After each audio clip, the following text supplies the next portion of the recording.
When we think about the legend of King Arthur, the image is almost always the same. Honorable knights, the Round Table, and of course Merlin as that wise old man with a long white beard and a staff. It's the classic fantasy image everyone knows and respects. But the series we're revisiting today took that sacred mythology and brilliantly turned it completely upside down. Here, forget the old and powerful wizard. The Merlin in this story is an awkward teenager, full of doubts, who has to hide his powers at all costs, because in Camelot, magic is punishable by death. And his mission? To protect Arthur, who at the beginning is nothing more than an arrogant playboy prince who loves humiliating the servants. It's this dynamic that makes the series so special. It's basically an origin story, blending the weight of ancient prophecies with an incredible bromance and plenty of humor. What we see on screen isn't just a medieval adventure, but the painful and entertaining construction of a legend, where the greatest challenge isn't defeating dragons, but surviving your own destiny without losing your head. So today on the channel, Merlin, the story of the greatest wizard of all time, before he became a legend.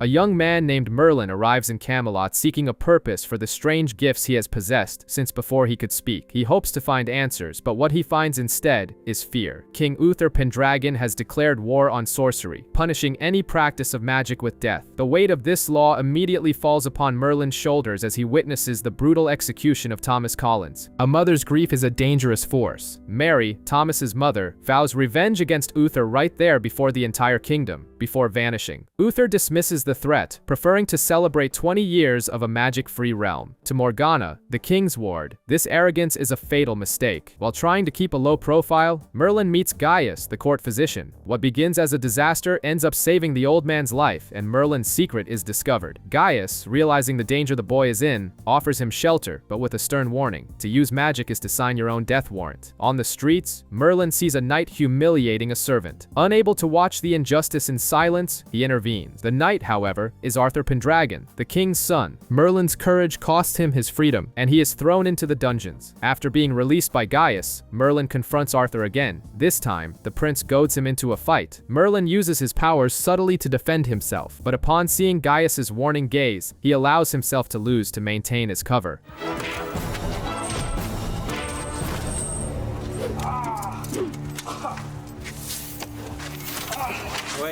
Arthur spares the boy, intrigued by a bravery that borders on stupidity. Revenge, however, does not wait. Mary takes the form of Lady Helen, a singer invited for the festival, murdering the real artist. Inside the castle, she infiltrates like a lethal shadow. Guided by a mysterious voice, Merlin descends into the depths of the citadel and finds the imprisoned great dragon. The creature reveals a destiny Merlin did not ask for and does not want: to protect Arthur, to unite the land of Albion. Merlin refuses the responsibility. Protecting an arrogant prince does not seem to be his role. During the royal banquet, Mary launches her attack. Her song casts a sleeping spell over the entire court. Only Merlin, covering his ears, remains conscious. He sees a dagger flying toward Arthur. In a decisive moment, he chooses to act. He uses his magic to drop a chandelier onto the sorceress, and then slows time to save the prince from the final blade. Uther, seeing his son saved, rewards Merlin with the one thing he wanted to avoid. He is made Arthur's personal manservant. Two young men, opposites in every way, are now bound to each other. Gaius gives Merlin a book of magic to study in secret, for destiny has already begun to write its crooked lines. Merlin's routine as a royal manservant is exhausting, but the dangers in Camelot never rest. Knight Valiant arrives in the city for the annual tournament, bringing with him a shield adorned with 3 painted serpents. To ordinary eyes, it is merely art. To Merlin, who feels magic vibrating in the air, it is a living threat. While Arthur trains hard to defend his title as champion, Merlin tries to balance his menial tasks with studying the forbidden book Gaius gave him. Arthur observes Valiant courting Morgana and securing easy victories in the arena. Suspicion turns into certainty when Merlin sees one of the serpents on the shield blink. Curiosity leads him to the armory, where the truth reveals itself with a cold hiss. The serpents are alive. Valiant surprises him, and Merlin narrowly escapes, carrying the weight of a secret no one will believe. Valiant continues to win, using dark magic to paralyze his opponents. When the knight Sir Ewan falls wounded, Gaius confirms that the injury is in fact a snakebite. Merlin knows Arthur is the next target. He breaks into Valiant's chambers and in a moment of pure reflex decapitates one of the magical serpents attacking him.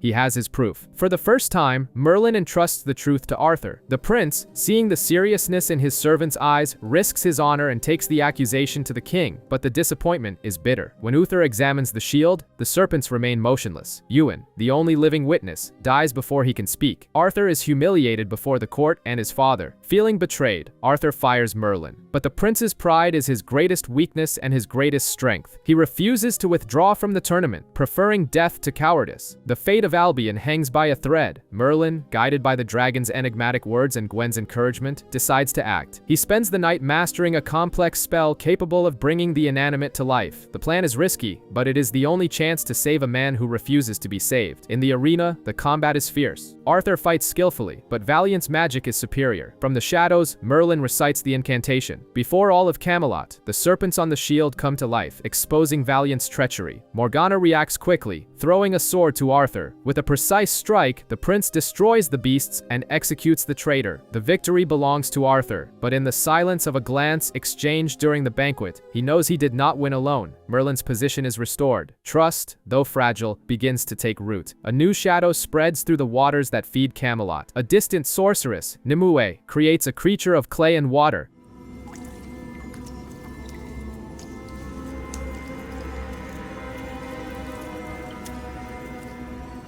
sending it to poison the heart of the kingdom. Soon, death begins to knock on doors. People fall ill and die in agony, with no apparent cause. Panic grips the city. Uther, desperate and paranoid, demands answers. When Gaia suggests the cause is sorcery, the king orders a witch hunt. Fear turns neighbors into enemies. Arthur leads the searches, turning houses and lives upside down, while Merlin struggles to hide his own abilities. The plague does not choose its victims. Gwen's father, Tom, contracts the disease. Gwen's despair touches Merlin's heart. Ignoring Gaius's warnings about the dangers of exposure, Merlin uses his magic under the cover of night to heal the blacksmith. It is an act of compassion that brings terrible consequences. When Arthur discovers that Tom has miraculously recovered, suspicion falls on the only person who was by his side, Gwen. She is arrested and sentenced to death for sorcery. Uther, blinded by fear, will not hear the pleas of Arthur or Morgana. To the king, someone must pay for the people's suffering. Guilt consumes Merlin. He cannot let an innocent woman die for his magic. He crashes the council and confesses to being the sorcerer. But Arthur, in a surprising act of protection, convinces the king that Merlin is just a lovesick fool trying to save his beloved. Uther laughs and dismisses the boy. Gwen's life, however, still hangs by a thread. Merlin and Gaius discover the source of the evil, an Afant, a magical beast hidden in the water reservoir. Only the combination of fire and wind can destroy it. Time is running out. Morgana, determined to save Gwen, convinces Arthur to disobey his father and help. In the damp caves beneath the castle, the trio faces the monster. Arthur uses his sword and torch while Merlin, hidden by the shadows of the chaos, summons a furious wind. Together, magic and steel defeat the creature.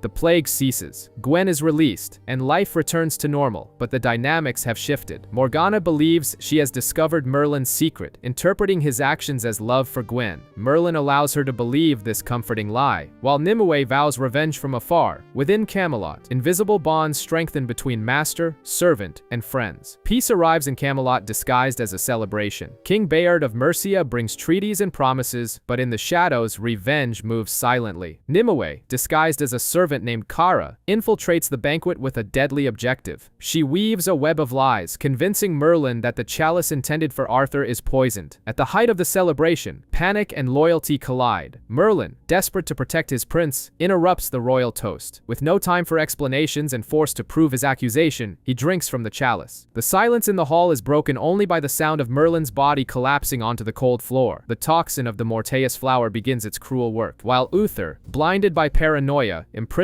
the Mercian nobles, Gaius fights a battle against time. The only cure lies in a rare flower hidden in deep and dangerous caves. Arthur faces an impossible choice: obey his father and let his servant die, or risk everything for a life the king considers expendable. For Arthur, the answer lies in his heart, not his crown. He sets out alone. The journey is a trap. Nimue waits in the caves, revealing herself not as a damsel in distress, but as the architect of doom. She leaves Arthur hanging over a dark abyss, sentencing him to a lonely death. Meanwhile, in Camelot, Merlin burns with fever. Even unconscious, his magic responds to Arthur's danger. An orb of pure light emerges from his hand, crossing the distance to guide the prince through the darkness of the cave. Connected by destiny, master and servant fight to survive. Arthur returns triumphant with the flower, only to face Uther's relentless cruelty. The king, determined to teach a lesson in obedience, crushes the only hope for a cure under his hands and locks his son in the dungeons. But loyalty flourishes where tyranny tries to stifle it. Gwen, risking her own position, recovers the destroyed flower. Gaius, in an act of fatherly love, breaks his own rules and uses magic to prepare the antidote. Merlin awakens, death cheated once again. Enough to be her grandfather. Merlin, you're alive. No, and the ghosts come back to haunt you. The political crisis dissolves when the truth about Nimue comes to light, avoiding an unnecessary war. However, an unease remains. Gaius realizes the poison was not for Arthur, but for Merlin. A terrible enemy knows the young manservant is much more than he appears. Merlin's secret is safe for now, but the eyes of darkness are watching. The woods of Camelot hide dangers that ordinary steel cannot defeat. Merlin, gathering mushrooms, finds himself cornered by a nightmare beast, a griffin. Death seems certain until a fearless stranger, Lancelot, throws himself into the fray, driving the creature away. Wounded but determined, Lancelot reveals his dream, to become a knight of Camelot. But dreams in Camelot are limited by blood. Uther has decreed that only nobles may serve as knights, an insurmountable barrier for a commoner like Lancelot, whose only heritage is courage. Merlin, seeing the injustice and sensing the purity in Lancelot's heart, decides to intervene. Using his magic, he forges a seal of nobility, creating a lie to reveal a greater truth. Lancelot was born to serve. Lancelot's talent is undeniable. He passes the combat trials, impressing even the demanding Arthur. Gwen also finds herself charmed by the newcomer's humility and bravery. However, lies have short legs at court. The forgery is discovered, and Lancelot's glory turns to shame. He is thrown into the dungeons, his dream undone by the rigidity of the law. The griffin returns, insatiable. Not even the strength of Arthur and his knights can stop the beast. Conventional weapons shatter against its magical hide.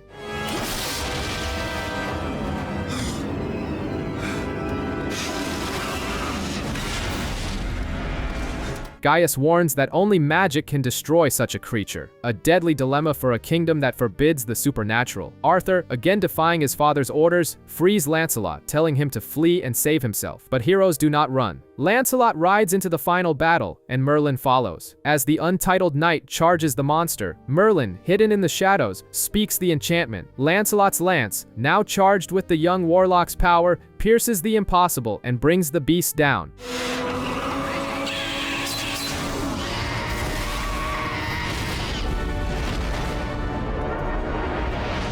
Arthur awakens to see the griffin dead and believes Lancelot performed the miracle alone. He pleads with his father to reinstate the knight, but Uther remains unyielding. Lancelot, however, carries a new burden. He saw Merlin's magic. In a final act of honor, he promises to keep the secret and decides to leave, refusing to take credit for a deed that was not entirely his own. He leaves Camelot not as a knight, but as a silent legend, with a promise that their paths will cross again. A mysterious illness strikes Morgana, eating away at her mind and leaving Gaius powerless. As the life of the king's ward fades, a stranger with a scarred face arrives at the castle. Edwin Morden promises a miraculous cure where Gaius's science has failed. With calculating charm, he removes a magical beetle from Morgana's ear, an affliction he planted himself. Camelot celebrates the savior, but Gaius sees past the mask. He recognizes something disturbing in Edwin's methods, a shadow of the past that refuses to be buried. Edwin, however, is always one step ahead. He manipulates Uther's gratitude and sows doubt regarding the old physician's competence. Gaius, searching through the forbidden records of the Great Purge, discovers the terrible truth. Edwin is the son of sorcerers executed by Uther, and he has returned to collect the blood price. Edwin's revenge is meticulous. He threatens to expose Merlin if Gaius does not step aside. To protect the young man he loves as a son, Gaius accepts the dishonor. He resigns, allowing Edwin to take his place. The farewell between master and apprentice is painful, laden with unspoken words and invisible sacrifices. Gaius leaves, believing his exile is the price for Merlin's safety. With the field clear, Edwin carries out his final sentence. He poisons Uther using the same method used on Morgana, condemning the king to an agonizing death, but Gaius, unable to abandon his duty, returns. He confronts Edwin, revealing that the scar the physician bears came from Gaius's attempt to save Edwin's parents from the flames, not condemn them. Edwin's hatred, however, is deaf to reason. He traps Gaius in a ring of fire. Merlin arrives to find chaos. Edwin, impressed by the boy's latent power, tries to seduce him with promises of a new world where warlocks rule. But Merlin knows that power without compassion is merely tyranny. A magical battle erupts. Edwin throws an axe with lethal intent, but Merlin's instinctive magic sends it back with fatal precision. The Avenger falls.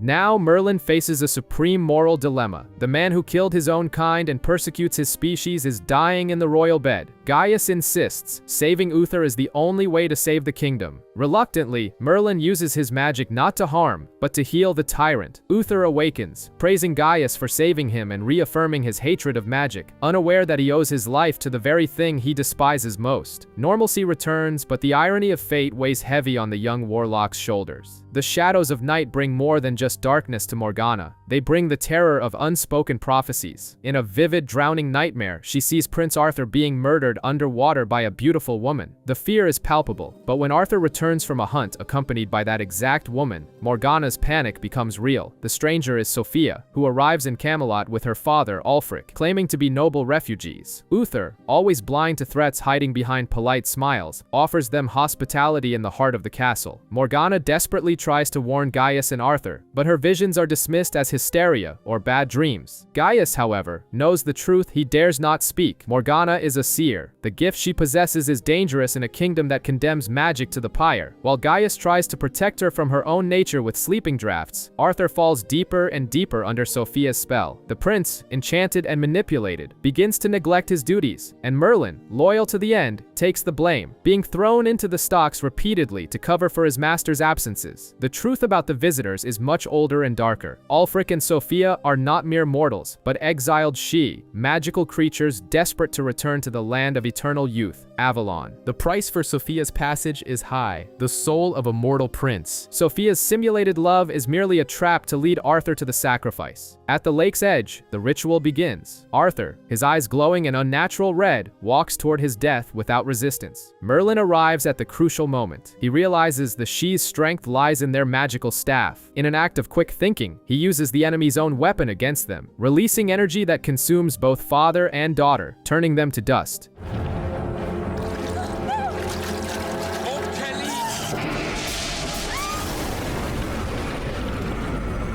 Merlin drags Arthur from the water, saving him not only from drowning, but from a fate worse than death. When Arthur awakens, the memory of the enchantment fades, leaving only confusion and the shame of a supposedly hasty romance. The secret of magic remains safe, but the cost is high. Gaius, watching Morgana suffer from new visions, makes the painful decision to keep her in ignorance, fearing that the truth about her powers will either destroy her or deliver her to Uther's fury. Silence in Camelot protects lives, but it also imprisons souls. The silence of Merlin's mind is violently shattered by a telepathic scream. A Druid Boy, wounded and hunted by Uther's guards, cries out for help, and the young warlock cannot ignore the call. The boy's master is captured and sentenced to death, but before he dies, he ensures his apprentice's escape. Merlin, moved by compassion, hides the child in Morgana's chambers. For the first time, Morgana and Merlin find a common purpose that defies the king's tyranny. Morgana, seeing the innocence of the wounded boy, feels an inexplicable and fierce connection. She risks everything, lying to Uther and defying Arthur to protect the child. Uther's cruelty, seeing enemies even in children, only fuels the silent rebellion growing within his ward. The boy, however, falls gravely ill. Merlin, desperate, turns to Gaius, who reluctantly agrees to treat the wound, but the warning he brings is dark. The boy telepathically reveals that he knows Merlin by his druid name, Emrys. Seeking answers, Merlin consults the great dragon and receives a prophecy that chills his blood. The dragon warns that the boy must not be saved, for one day he will be responsible for Arthur's death. Merlin faces an impossible moral dilemma. Let an innocent child die to prevent an uncertain future, or save a life and risk the fate of Albion. Merlin chooses humanity. Ignoring the dragon's warning, he and Morgana orchestrate a daring escape. Arthur, initially leading the hunt, is confronted by Morgana's desperate plea and the sight of the terrified boy. In a moment of mercy that defines his character, Arthur helps smuggle the boy out of the castle, returning him to his people. But destiny is a force that cannot be easily cheated. As the boy walks away to safety, he turns back one last time and reveals his name to Arthur, Mordred.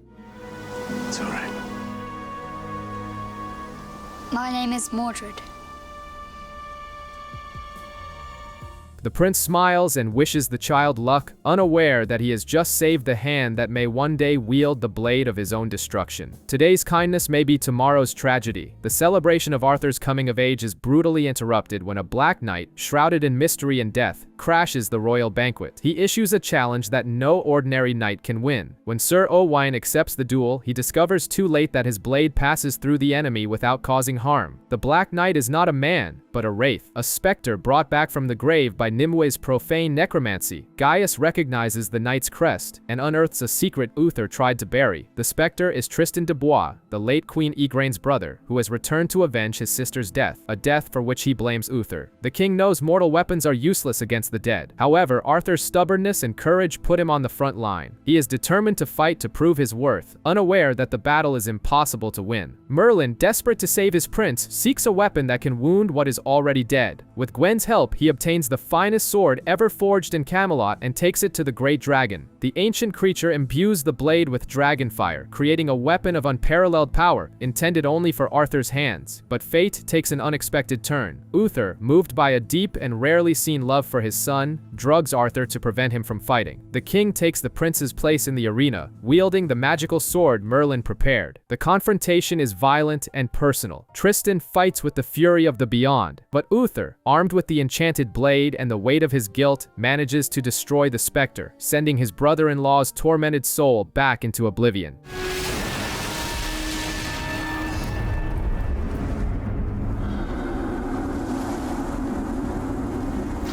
The victory, however, brings the wrath of the great dragon. He is furious that the sacred weapon was tainted by the hands of Uther, a man he despises. The dragon warns that evil will come from this sword if it remains in use. With no choice, Merlin takes the magnificent weapon to the calm waters of the Lake of Avalon. He casts it into the depths, where it will rest in the bed of silt and magic, awaiting the day when the true king is ready to wield it. In Eldor, a remote village forgotten by the great nations, fear has a name: Canaan. The ruthless raider leader knows no mercy, demanding the peasants' entire harvest under penalty of death. Cunith, a woman of quiet strength, attempts to resist, but Canaan's cruelty is relentless. With winter fast approaching and no options left, she embarks on a desperate journey to Camelot to find the only person who can help: her son, Merlin. The reunion is bittersweet, overshadowed by urgency. In Camelot, Uther's hands are tied by politics. Sending troops would be an act of war against a neighboring kingdom, but blood ties speak louder than royal decrees. Merlin decides to return and protect his home, and to his surprise, he won't be going alone. Arthur, moved by a sense of loyalty that transcends social standing, decides to fight alongside his servant. Gwen and Morgana, refusing to be left behind, join the cause. The nobility sheds its golden armor to fight in the mud. Upon arriving in Eldor, the reality is harsh. The village is demoralized. William, Merlin's childhood friend, looks upon Arthur with disdain, seeing only a prince playing at war while real lives are at stake. Yet the deepest conflict remains in the shadows. William knows Merlin's secret. He questions why Merlin hides, why he doesn't use his immense power to save them all with a snap of his fingers. For Merlin, it is a living torture. Using magic could save them, but revealing himself to Arthur would destroy his destiny. The training of the villagers begins. They are simple farmers, not warriors, but Arthur instills in them a courage they never knew they possessed. When the raiders return, the battle is brutal and chaotic. Fire consumes the fences, steel clashes, and hope wavers. At the critical moment, Merlin has no choice. Hidden by the chaos, he summons a powerful whirlwind, sweeping the enemies away. The victory, however, claims a terrible price. Arthur is cornered by cannon, and an arrow destined for the prince finds William's chest instead. As life ebbs from his body, William, in a final act of supreme bravery, confesses to Arthur that he was the one who used magic. Twice I've saved you.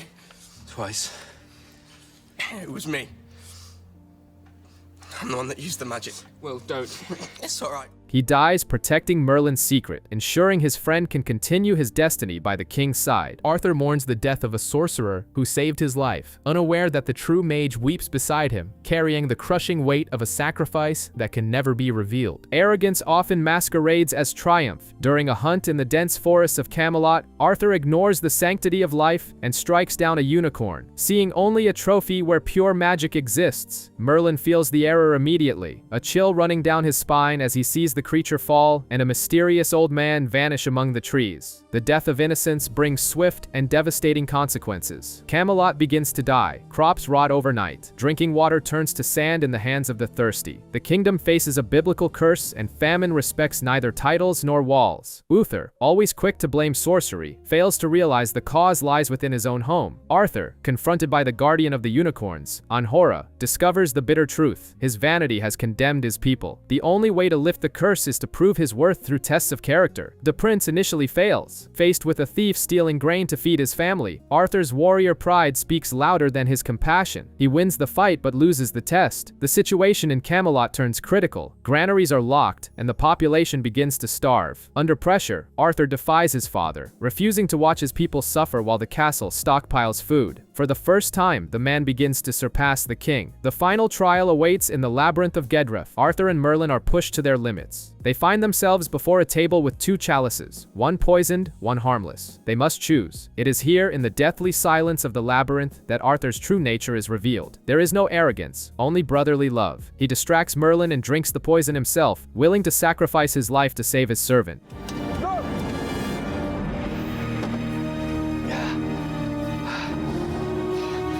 What have you done? But death does not come. Anhora reveals the poison was merely a sleeping draught. Arthur's willingness to die for another proved his heart is pure, cleansing the stain of his previous crime. The curse dissipates, the water flows, and life returns to the fields. Arthur has learned that being a king requires more than strength. It requires sacrifice. And in the forest, under Merlin's watchful eye, the unicorn is reborn, a silent reminder that redemption is always possible for those willing to change. Uther's obsessive crusade against magic claims new victims, this time striking the hearts of those who serve in the castle. Tom, Gwen's kind and hard-working father, is arrested on charges of treason for unknowingly helping a renegade sorcerer named Tauren turn lead into gold. For Uther, ignorance is no excuse. Mere association with magic is a death sentence. Morgana, outraged by the injustice, tries to intervene, but her words fall on deaf ears. Uther's tyranny knows no mercy. When Tom is summarily executed by guards during an escape attempt orchestrated by Morgana, something breaks irretrievably within her. Gwen's grief is palpable, but it is Morgana's cold fury that moves the gears of fate. She declares war on her guardian. The woman who once protected the king now conspires for his assassination, allying herself with Tauren and promising to deliver Uther's head in exchange for vengeance. Merlin finds himself facing a torturous moral dilemma. The great dragon prophesies that Uther's death is necessary for the return of magic and the rise of Arthur. Fate seems to conspire in favor of the murder, but Merlin, guided by his conscience rather than dark prophecies, knows that allowing the king to die at the hands of traitors would stain Morgana's soul and destabilize the kingdom prematurely. He must choose between the promised future and what he knows is right in the present. The assassination plot is set to take place at the tomb of Morgana's father, Gorloy. It is a setting of tragic irony. There, before the memory of his old friend, Uther lowers his guard. He offers no political excuses, but a vulnerable human confession regarding his mistakes, his love for Gorloy, and his regret over how he has treated Morgana. The king's sincerity disarms Morgana's hatred at the final second. When Tauren attacks, the dynamic shifts instantly. Merlin intervenes from the shadows, but it is Morgana who makes the final call. In an impulsive gesture, she saves the man she swore to kill, stabbing Tauren.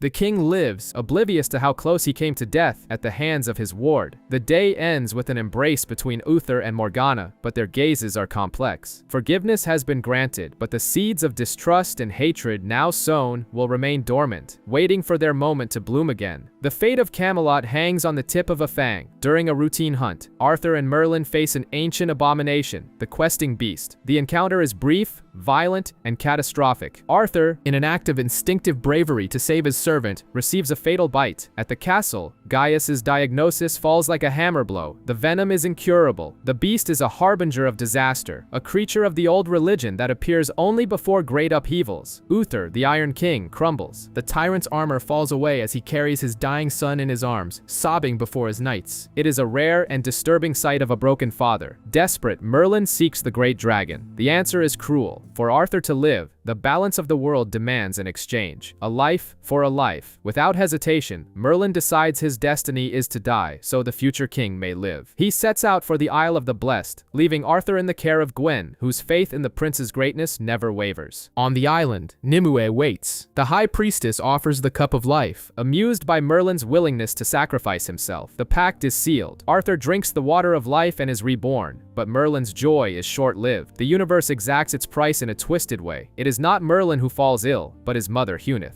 Guilt consumes the young warlock. Furious, he confronts the dragon, only to discover that prophecies do not care for human justice. Determined to right the wrong, Merlin prepares to return to the island to die, but finds a devastating letter. Gaius has gone in his place. The old physician, seeing Merlin as the son he never had and the only hope for the future of magic, offers his own life. Merlin races against time, arriving only to see Gaius collapse lifelessly at Nimue's feet. Grief transforms into raw power. Nimue attempts to seduce Merlin with promises of a joint reign, but he rejects the darkness. In a duel of elemental forces, Merlin summons a bolt of lightning that strikes down the sorceress. The balance is restored once more.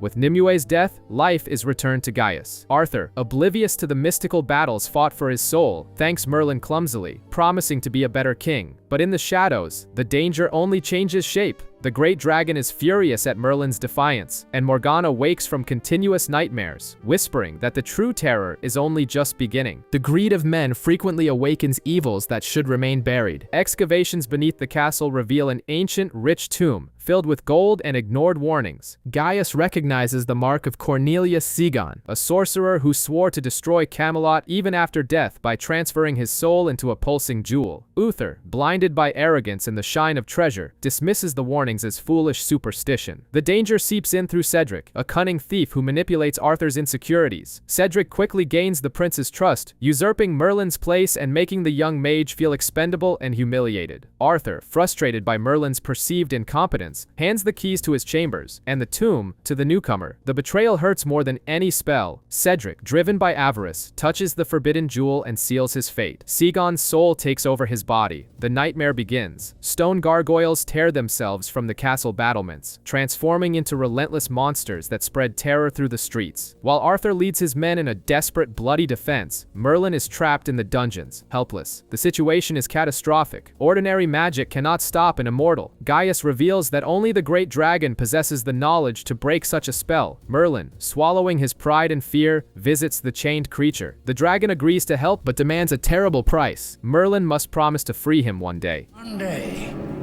you will free me.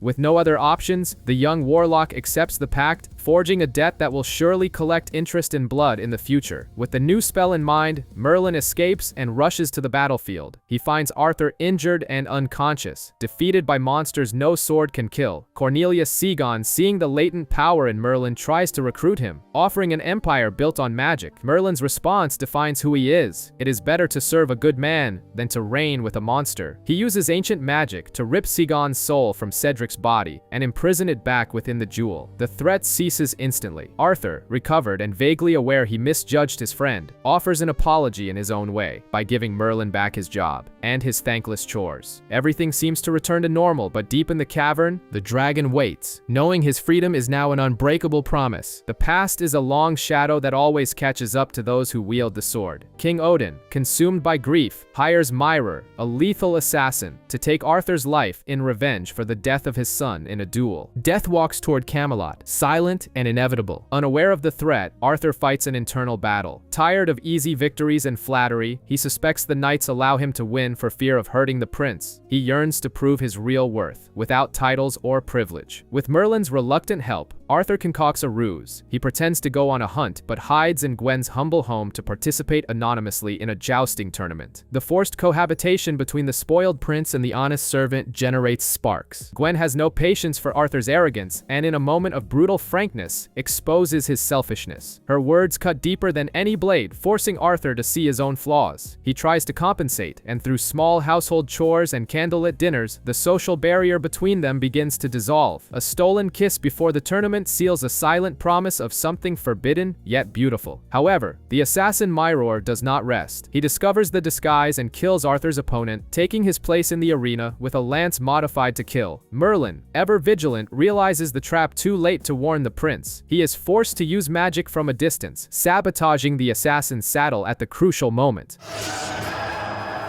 Unbind that here. Arthur, fighting with genuine skill, wins the combat and eliminates the threat, believing it to be mere luck and prowess. In the end, Arthur proves what he needed to, but the lesson learned from Gwen speaks louder. Instead of revealing his identity and basking in glory, he allows the hired actor to receive the applause. He chooses humility. Before Uther, Arthur defends peace with King Odin, showing a wisdom that surprises his father. The episode ends with a look exchanged between Arthur and Gwen, full of longing and resignation. Gwen understands their love is impossible in the present, but Arthur leaves a seed of hope. When he is king, the world may be different. For now, duty remains the master of their hearts. The darkness of night brings no rest for Morgana, only terror. In her chambers, magic overflows from her nightmares, setting the room ablaze and shattering glass. What she feared most is happening. The power within her has awakened, and it is uncontrollable. Uther, blinded by fear and hate, sees the fire not as an accident, but as an attack. His response is immediate and brutal. A witch hunt begins in Camelot. Gaius tries to calm Morgana with remedies, but Merlin sees the truth in her eyes. He recognizes the terrible loneliness of having a gift that the world condemns to death. He tries to convince Gaius to guide her, but the old physician, fearing the king's wrath, refuses. Merlin, however, cannot watch Morgana suffer alone. He knows that medicine doesn't cure magic. Disobeying the great dragon's advice, who coldly warns that certain doors should remain closed, Merlin seeks out the druids. He sees in them the only hope of explaining to Morgana who she truly is. Guided by Merlin, Morgana flees the castle under the cloak of night, seeking answers in the forest of Acidar. By morning, her absence triggers Uther's fury. Convinced his ward has been kidnapped, he orders Arthur to annihilate the culprits without mercy. Arthur, believing he is doing his duty, leads the knights in a relentless pursuit. In the forest, Morgana finds the druids, but the welcome is interrupted by lethal creatures.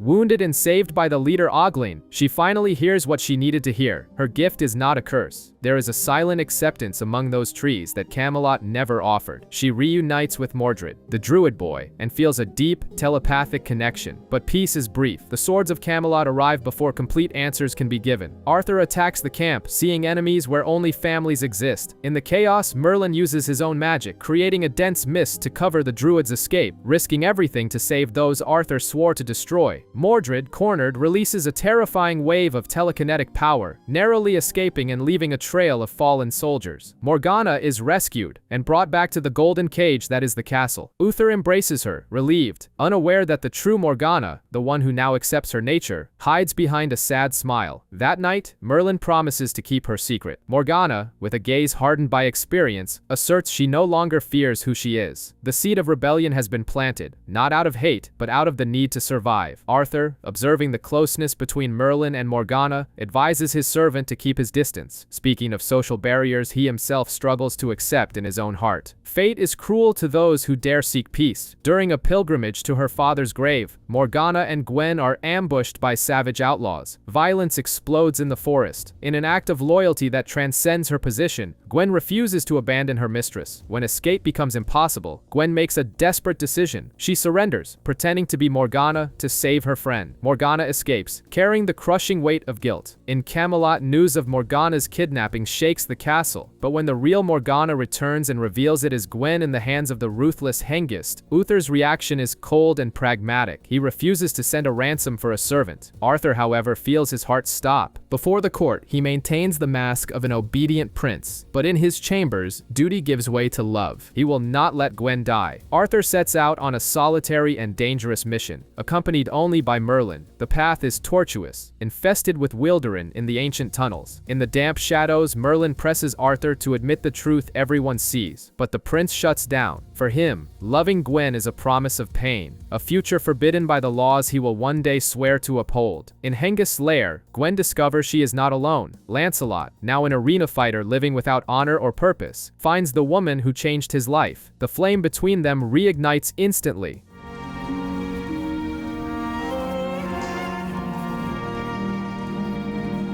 I have thought of you often. Lancelot promises to protect her, finding in Gwen a reason to be the hero he was born to be once again. When Hengist's deadline expires, Lancelot storms the dungeons. The escape is frantic, but they are captured and thrown together into a cage with a man-eating beast. Death seems certain when Arthur and Merlin invade the fort. The prince leaps into the arena, fighting side by side with Lancelot. It is a dance of swords and courage, two men fighting for the same woman, united by danger but separated by destiny. With the subtle help of Merlin's magic, the monster is defeated and Hengist meets his end, but victory tastes bitter. In the morning light, Lancelot notices the glances exchanged between Arthur and Gwen. He sees the contained love, the silent suffering. Noble to the end, Lancelot chooses to step away, sacrificing his happiness so as not to be an obstacle. He leaves without goodbyes, leaving Merlin to deliver the final message. Arthur and Gwen return to Camelot in silence, the space between them filled by everything they cannot say. Greed can wear the most beautiful masks. Deep within a damp cavern, a monstrous creature, a troll, consumes a magic potion and transforms into the stunning Lady Katrina. She arrives in Camelot not with armies, but with a tragic tale of a fallen kingdom and an enchanting smile, targeting the realm's most valuable treasure, King Uther Pendragon and his fortune. Uther, a man hardened by years of war and widowhood, finds himself vulnerable. The loneliness of the throne is a heavy burden, and Katrina knows exactly how to lighten it. She ensnares him in a web of flattery and false understanding. While the court sees a refugee noblewoman, Merlin sees the grotesque details others ignore. Food rotting at her mere breath, the servant Jonas acting with servile fear, and a green tail hidden beneath clothes. Gaius, who knew the real Lady Katrina in the past, suspects the miraculous cure of her bone disease, but his warnings are swept away by Uther's blind hope. The king wants to believe the illusion. He desperately wants not to be alone anymore. Merlin races against time. He breaks into Katrina's chambers, follows her to the underground tunnels, and witnesses her true repulsive form, sleeping in filth. The truth is clear, but proving it is nearly impossible.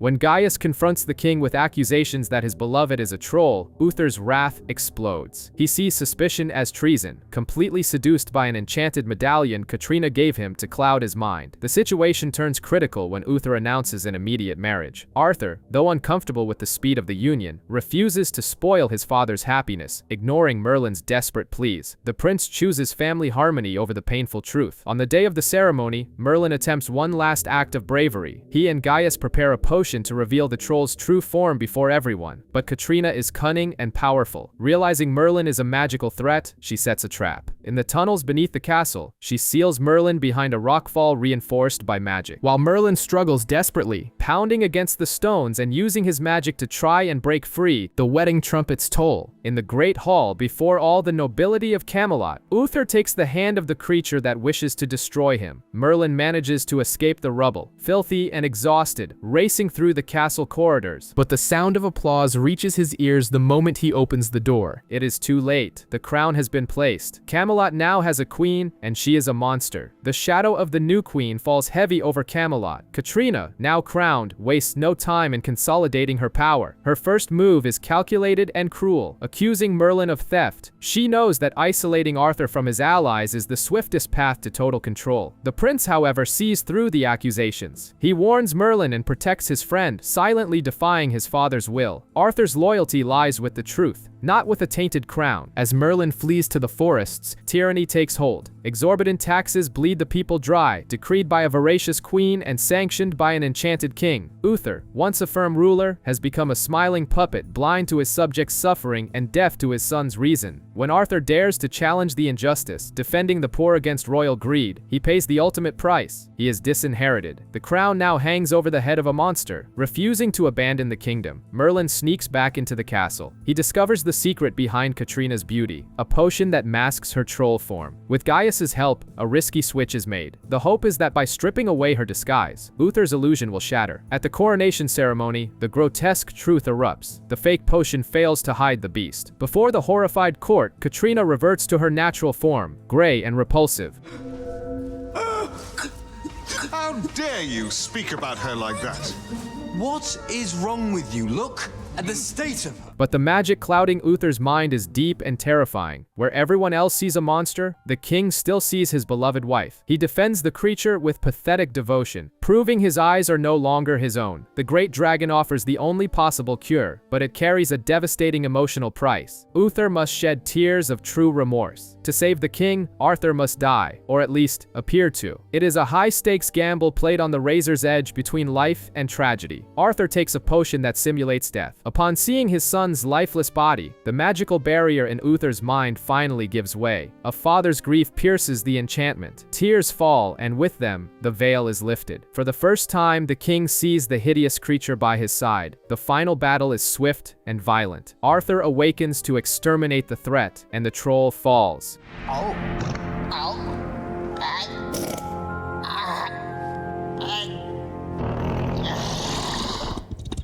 Camelot breathes a sigh of relief, but the silence between father and son carries the weight of shame and wounds that will not easily heal. Peace in Camelot is fragile, sustained by secrets that could kill. A moment of carelessness in the woods, Merlin playfully shaping smoke with magic, is witnessed by the wrong eyes. Fear spreads like wildfire, and Uther's paranoia wakes with renewed violence. He no longer trusts his own knights to hunt down sorcery. He calls for a specialist. Iridian, the Witchfinder, arrives at the Citadel. He is not merely an investigator. He is a predator who profits from terror. His presence chills the blood of all who have something to hide. Morgana watches from the shadows, terrified, feeling the net tighten around her own nature. To Iridian, the truth is irrelevant. What matters is the confession, the fear, and the gold. The hunter plants false evidence and manipulates witnesses with the cold precision of one who knows human frailty. When the noose threatens to tighten around Merlin's neck, Gaius makes a desperate decision. The old physician, in a supreme act of paternal love, takes the blame. He confesses to being the sorcerer to save the boy he considers a son. Merlin finds himself powerless, watching his mentor being dragged to the dungeons, condemned to the stake. The great dragon refuses to help, leaving the young warlock alone against a rigged system. But desperation brings clarity. Merlin and Gwen, united by their loyalty to Gaius, uncover Iridian's web of lies, hallucinogenic tinctures used to create false visions of magic. The hunter is, in reality, a murderous charlatan. On the day of the execution, the tension is suffocating. The pyre is ready. It is Arthur who stands up first, driven by Gwen's moral courage. He dares to question his father's order, halting the execution. Merlin, moving through the shadows of legality and magic, turns the tables on the Inquisitor. He plants evidence in Iridian's chambers, forcing Uther to swallow his own judicial poison. Cornered and exposed, Iridian attempts a desperate escape, but fate, and a subtle magical shove, sends him to his death through a high window.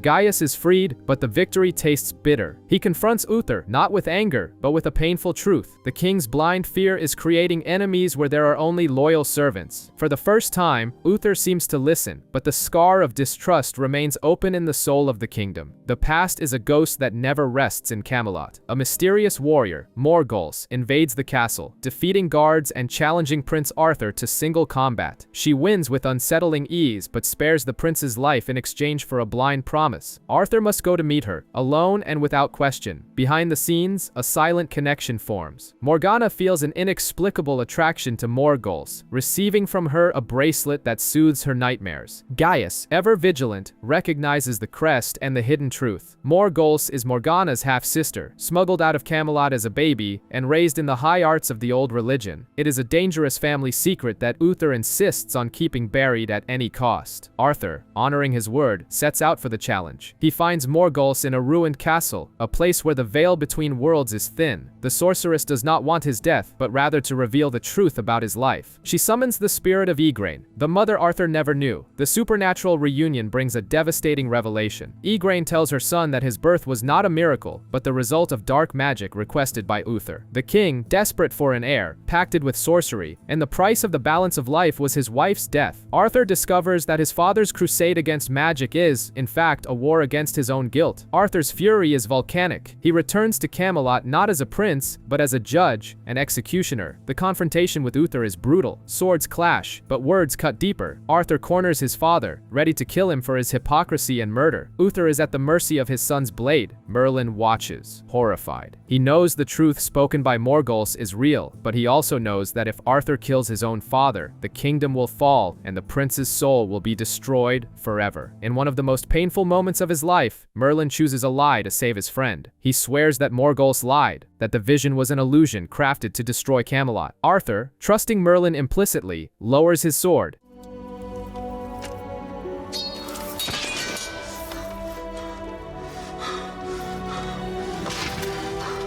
The king and the prince weep in an embrace, reconciled upon a false foundation. Uther thanks Merlin for his loyalty, unaware that the young warlock has just sacrificed the truth to protect the tyrant who persecutes him. Peace returns, but Merlin now carries the crushing weight of protecting a secret that stains his best friend's history. An iron cage rattles through the muddy streets of Camelot under a relentless storm. Inside, huddling and terrified, is Freya, a druid girl captured by a bounty hunter named Halig. To most, she is merely valuable merchandise in Uther's eyes, but to Merlin, she is a mirror of his own fate should his secret ever be discovered. Compassion outweighs caution. Ignoring Gaius's warnings, Merlin manipulates chance to free the girl, guiding her to the damp, dark safety of the catacombs beneath the citadel. In the shadows, a deep connection flourishes. Merlin brings food and clothes to Freya, finding in her someone who understands the burden of living in hiding. When she tries to explain she is cursed, Merlin misinterprets, believing she speaks only of the magic they both possess. In a rare moment of tenderness, he creates a small floating flame, trying to show her that magic can be beautiful, not just dangerous. Beautiful.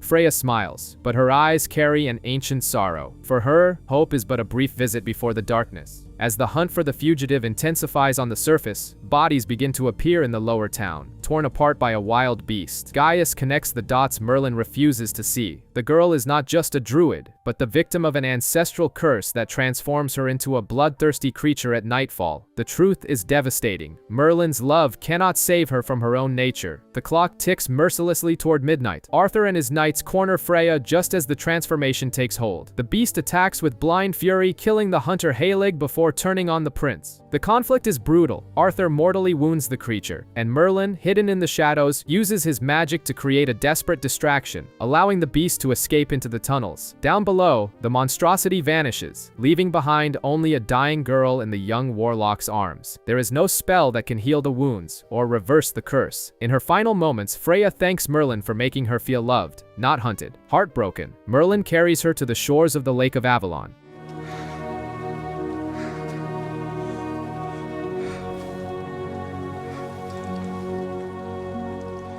He places her in a small boat, surrendering her to the sacred waters and the fire, saying goodbye to the only person who could have understood his soul completely. Solitude returns, colder than before. Merlin's grief must be set aside, as Camelot becomes the stage for delicate political tension. Kings from 5 neighboring kingdoms gather for peace negotiations, but greed lurks in the corridors. King Alanid, desiring war for his own profit, instructs his court jester Trickler to use subtle magic to sabotage the alliance. The target is Arthur, Arthur, and the weapon is an artificial, overwhelming passion for Lady Vivienne, the overprotected daughter of the formidable King Olaf. The next morning, Arthur wakes transformed. The strategic and reserved prince gives way to a reckless romantic, obsessed with Vivienne and blind to the political consequences. What seems like foolish infatuation quickly becomes dangerous. Merlin tries to intervene, but the magic outmatches him, and every one of Arthur's missteps brings Camelot closer to destruction. Amidst this madness, Gwen is deeply hurt. Arthur's words, though the product of a spell, make her question her place and her feelings, cruelly reminding her of the social abyss that separates them. Alaned's plan reaches its dark climax when King Olaf catches Arthur in his daughter's chambers. The offense demands blood. A duel to the death is called. Arthur, still under the spell's influence, enters the arena not as a focused warrior, but as a delusional lover, willing to die smiling for a passion that isn't real. Uther watches, helpless, as his son is beaten and humiliated, on the verge of losing his life and plunging the kingdoms into chaos. Merlin discovers through the great dragon that only one power can break such an enchantment: a kiss from the one Arthur truly loves. The fate of the kingdom falls upon Gwen's shoulders. She breaks into the wounded prince's tent minutes before the end. There is no more room for protocol. The kiss breaks the magical mist, bringing Arthur back to the painful reality of the imminent combat. Reclaiming his honor, Arthur wins the duel but spares Olaf's life, choosing mercy over pride. Peace is signed, but behind the scenes, a silent wound remains. Arthur confesses his true feelings to Gwen, but she, with the painful wisdom of one who knows the world, refuses to move forward. One day you will find your real princess.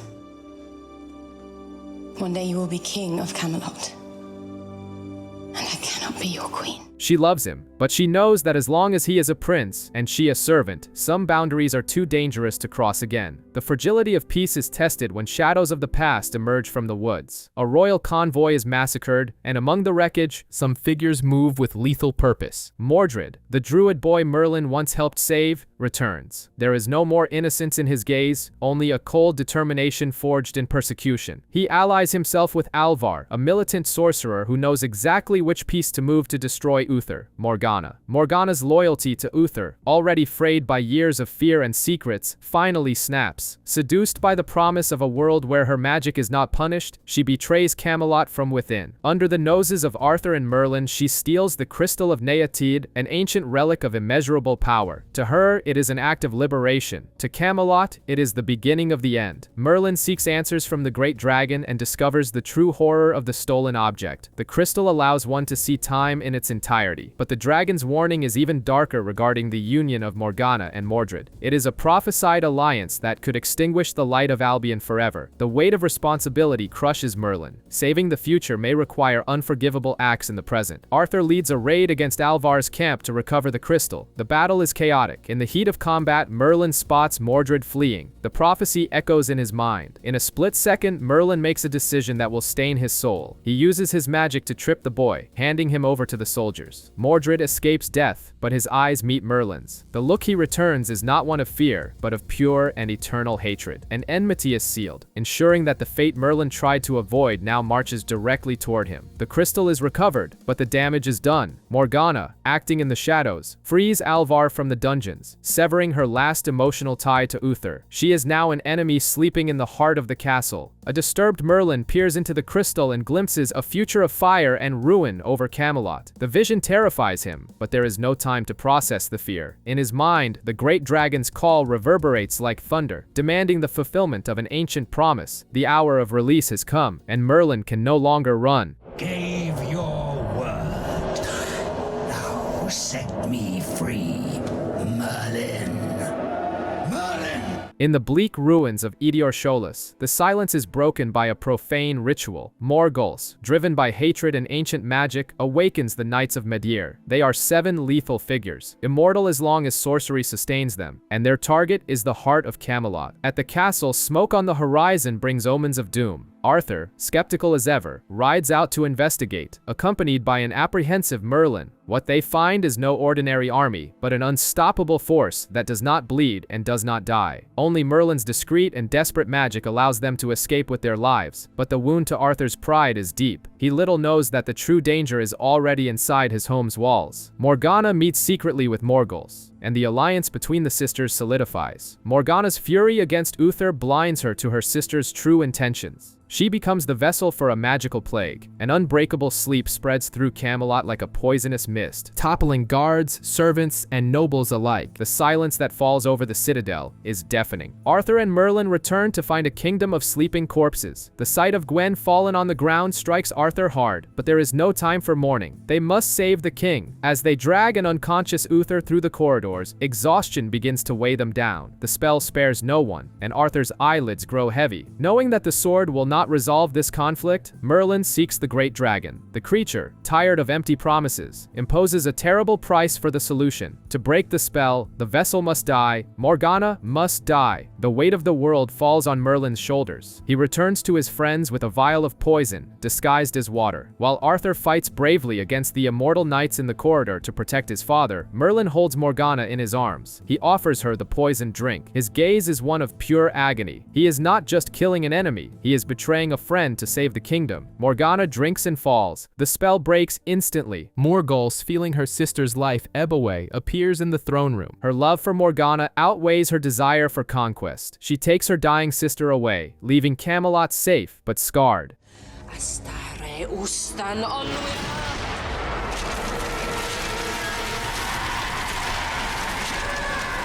The victory tastes bitter to Merlin. In the silence of his chambers, guilt consumes him, but a debt remains to be paid. He returns to the cave, wielding a magic sword capable of breaking ancestral chains. He fulfills his promise. The great dragon, finally free, offers no gratitude. He roars, takes to the skies, and casts his shadow over the city that imprisoned him for 20 years. The freedom of a monster means terror for thousands. Camelot's night sky lights up, not with sunlight, but with the fire of vengeance. The great dragon, free of his chains, pours his fury upon the city. Towers crumble and screams fill the air. Arthur leads his men with courage, but their weapons are useless against the ancient beast's scales. Merlin's guilt is visceral. Every life lost is a weight on his soul, for it was he who unleashed the beast. Gaius, seeing his pupils' despair, reveals a secret kept for decades. The only force capable of stopping a dragon is a Dragonlord. The last of them, a man named Balinor, lives in hiding in the kingdom of Senrid, and he is the father Merlin never knew. The revelation shakes Merlin's world but gives him a purpose. He and Arthur set out on a perilous journey, leaving behind a city in flames. On the road, Arthur's human frailty shows when a wound becomes infected, forcing Merlin to take the lead and find Balinor's cave alone. The meeting between father and son is tense. Balinor is a broken man, embittered by Uther's persecution and isolated from the world. Initially, he refuses to help the king who destroyed his life, but seeing the determination in Merlin's eyes, and hearing Gaius's name, the armor of cynicism begins to crack. In a quiet moment in the forest, the truth is spoken. Merlin reveals who he is. There are no grand speeches, only the silent recognition of two men bound by blood and magic. Balinor decides to fight, not for Uther, but for the son he has just found. However, fate is cruel. Senrid soldiers ambush the group. In an instinctive act of sacrifice, Balinor throws himself in front of a blow meant for Merlin.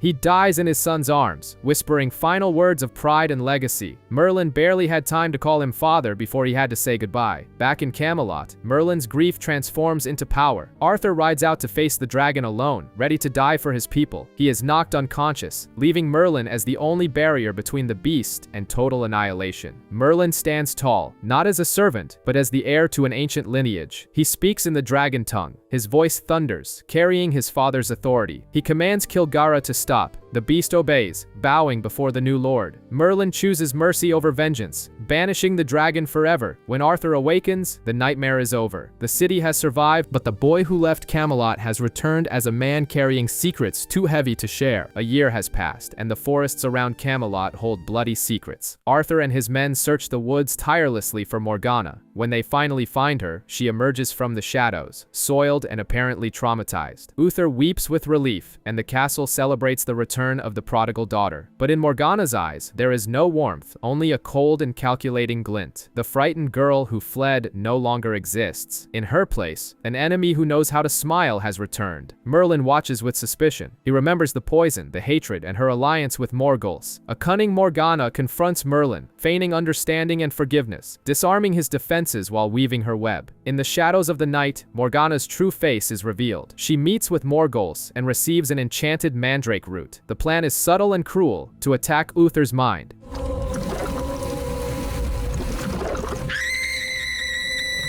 The mandrake root is very special.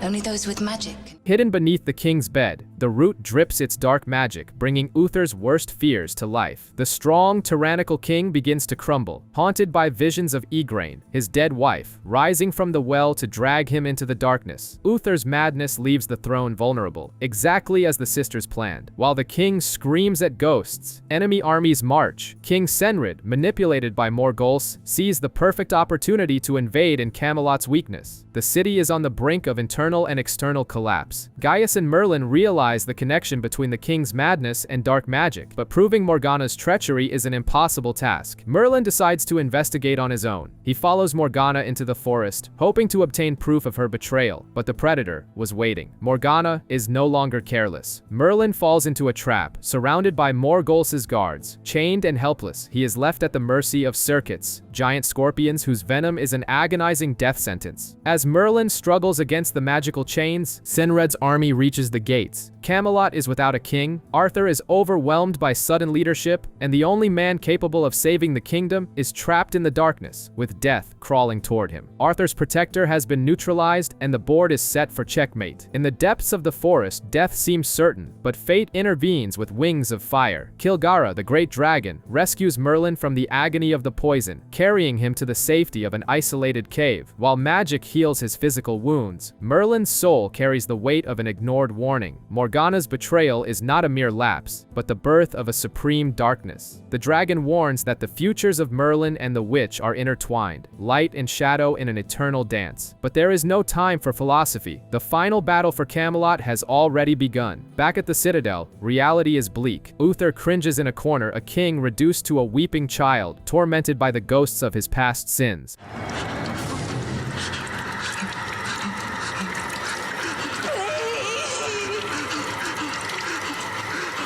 Merlin acts quickly, destroying the mandrake root and breaking the enchantment. Sanity returns to the king's eyes, but his blindness regarding Morgana remains absolute. Gaius warns, accusing the king's ward without concrete proof would be suicide. The war, however, does not wait for palace intrigue. Reports confirm that Senred's army, vast and merciless, is mere hours from the gates. Arthur, now bearing the burden of leadership, orders the castle to prepare for a siege. The prince hides his fear beneath a mask of aggression, but in a rare moment of vulnerability while Merlin helps him with his armor, the truth emerges. Merlin speaks not as a servant, but as a prophet, assuring Arthur that his victory will be legendary. The prince feels the weight and hope in those words, strengthening his resolve. The attack begins under the cloak of night. Catapults shatter the ramparts and chaos engulfs the lower town. While the soldiers fight bravely against Senred's forces, a more sinister threat awakens within the walls. Morgana descends into the crypts, not to hide, but to summon death. Using the Staff of Rowan, she raises an army of immortal skeletons. Fighting men is one thing. Fighting bones that refuse to fall is a nightmare. Camelot is being crushed from within and without. Arthur leads a desperate defense, retreating corridor by corridor, while a wounded Uther watches his kingdom burn. Merlin knows that only he can stop the source of this horror. He confronts Morgana in the crypts, pleading for mercy, appealing to whatever humanity remains in her. But her eyes reflect only cold hatred. A sword duel ensues, but it is Merlin's magic that decides the combat, bringing the ceiling down upon the traitor and destroying the cursed staff. The dead turn to dust. Senred's army, sensing the change in the tide, retreats. Silence returns to the stone halls, but injustice prevails. When the dust settles, it is Morgana who emerges from the rubble, claiming the glory for destroying the staff and saving the kingdom. Uther celebrates her as a heroine. Merlin watches from the shadows, exchanging a silent, deadly look with the witch. The war is over, but the true battle for the souls of Camelot has only just begun. Curiosity is often the key that opens doors that should remain locked. In the silent dust of the royal library, Merlin discovers a hidden chamber and a lead box sealed for decades. By freeing the prisoner from its confinement, he releases not a monster or a warrior, but pure chaos in the form of a goblin. I can't tell you how good it feels to be able to do that. And that. And this.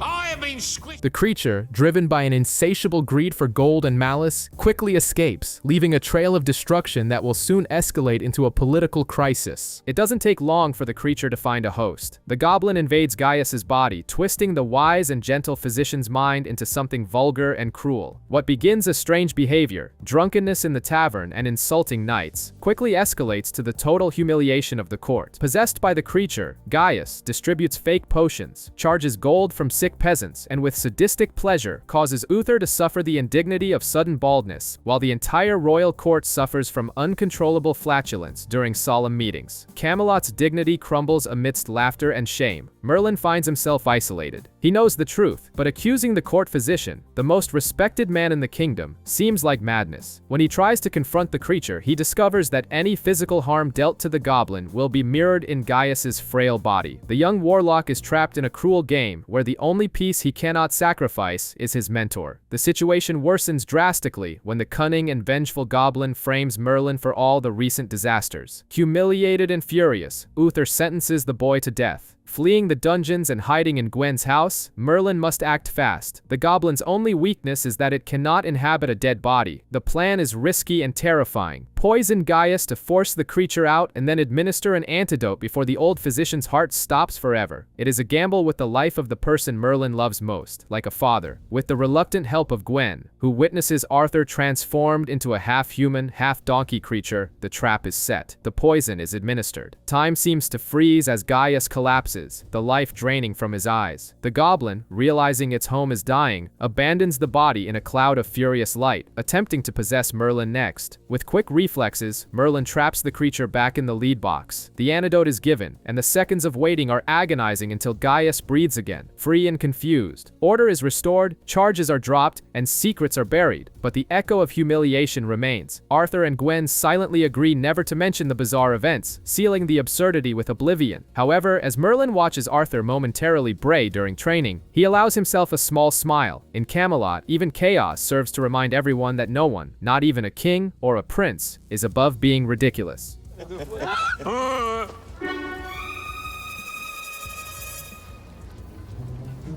Merlin.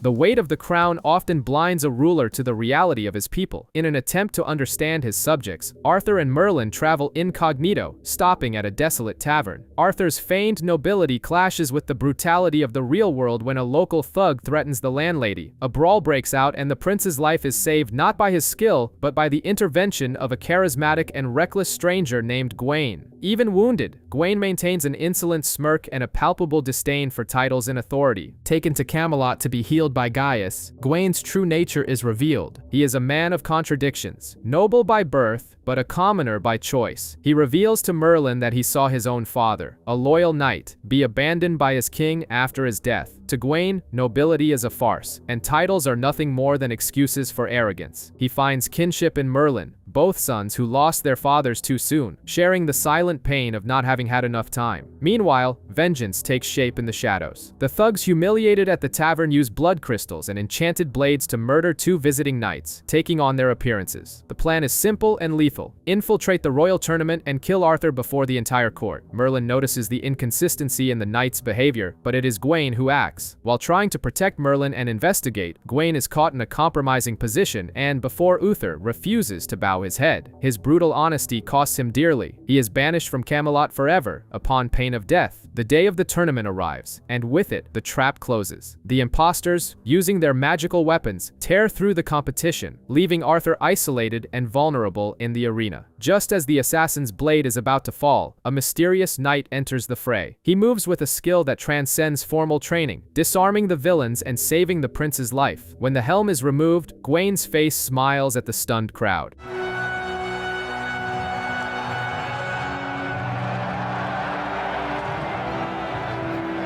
Gratitude, however, is a worthless currency to Uther Pendragon. The king sees only the disobedience of a banished man, not the heroism that saved his son. He orders Gwaine's execution. Arthur, moved by a sense of justice his father does not know, intervenes. The identities of the assassins are revealed, proving Gwaine's innocence. But Uther is inflexible. The banishment stands. Gwaine accepts his fate with his head held high. He doesn't need the approval of a tyrant. He fought for a friend. As he departs, Gwaine leaves more than just dust on the road. He leaves a seed of doubt in Arthur regarding the rigidity of his father's laws and a silent promise to Merlin. They may be separated by borders and royal decrees, but the loyalty forged in battle and blood is a bond no king can cut. A desperate flight through the woods leads Arthur and Merlin to a place few dare to tread, the Valley of the Fallen Kings. When an arrow brings the prince down, the situation spirals out of control. Merlin, left without resources, finds aid in an enigmatic figure, Taliesin, a seer from the past who guides him to the Crystal Cave. There, within the shimmering facets of the magical stones, Merlin glimpses a terrifying future. He sees Morgana crowned, the castle in flames, and worst of all, a dagger being driven into Uther's heart by the hands of his own ward. The weight of destiny falls upon the young warlock's shoulders. He has seen tomorrow, and now he bears the burden of trying to stop it. Back in Camelot, paranoia sets in. Every move Morgana makes seems to confirm the visions. When Arthur mentions a birthday gift, a dagger, Merlin's panic grows. He tries to intervene, tailing Morgana like a shadow. In a clumsy attempt to prevent her from leaving her chambers for a secret meeting with Morghols, Merlin uses magic to slam a door. The result is catastrophic. Morgana falls, suffers a severe head injury, and enters a critical state. Guilt consumes Merlin. He wanted to change the future, but not through tragedy. The castle plunges into silent mourning. Faced with Morgana's imminent death, Uther's mask of kingship crumbles, revealing a broken man. In a moment of reckless vulnerability, he confesses a long-kept secret to Gaius. Morgana is not just his ward, but his biological daughter.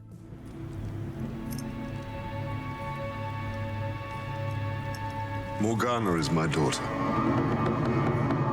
What Uther does not know is that even on the brink of death, Morgana hears every word. The revelation that the man she hates is her father ignites a cold, definitive fury in her soul. Desperate to right his wrong, Merlin summons the great dragon and, against all warnings that evil must run its course, forces the creature to give him a healing spell. Morgana recovers miraculously, but the woman who wakes up is no longer the same. She now possesses the legitimacy she lacked. Armed with truth and hatred, she allies herself with Morghols to claim the throne. The prophecy from the cave begins to unfold with cruel precision. With the guards drugged, Morgana advances with a dagger toward the king's chambers. Merlin arrives just in time, not for dialogue, but to prevent the regicide with raw magic, blasting Morgana away before the blade finds flesh. Uther wakes up confused, seeing only a frightened daughter and not the assassin she has become. Merlin realizes, with bitter regret, that by trying to avoid the vision, he only paved the way for it to become reality. Arthur remains oblivious, unaware that the greatest threat to Camelot sleeps under the same roof. The politics of Camelot rarely consider the feelings of those who rule. Uther, always aiming to strengthen the kingdom, arranges a strategic marriage for Arthur with Princess Elena, and by extension, a powerful alliance. However, Elena's arrival brings an air of strangeness to the Citadel's halls. Despite her kindness, she is clumsy, inelegant,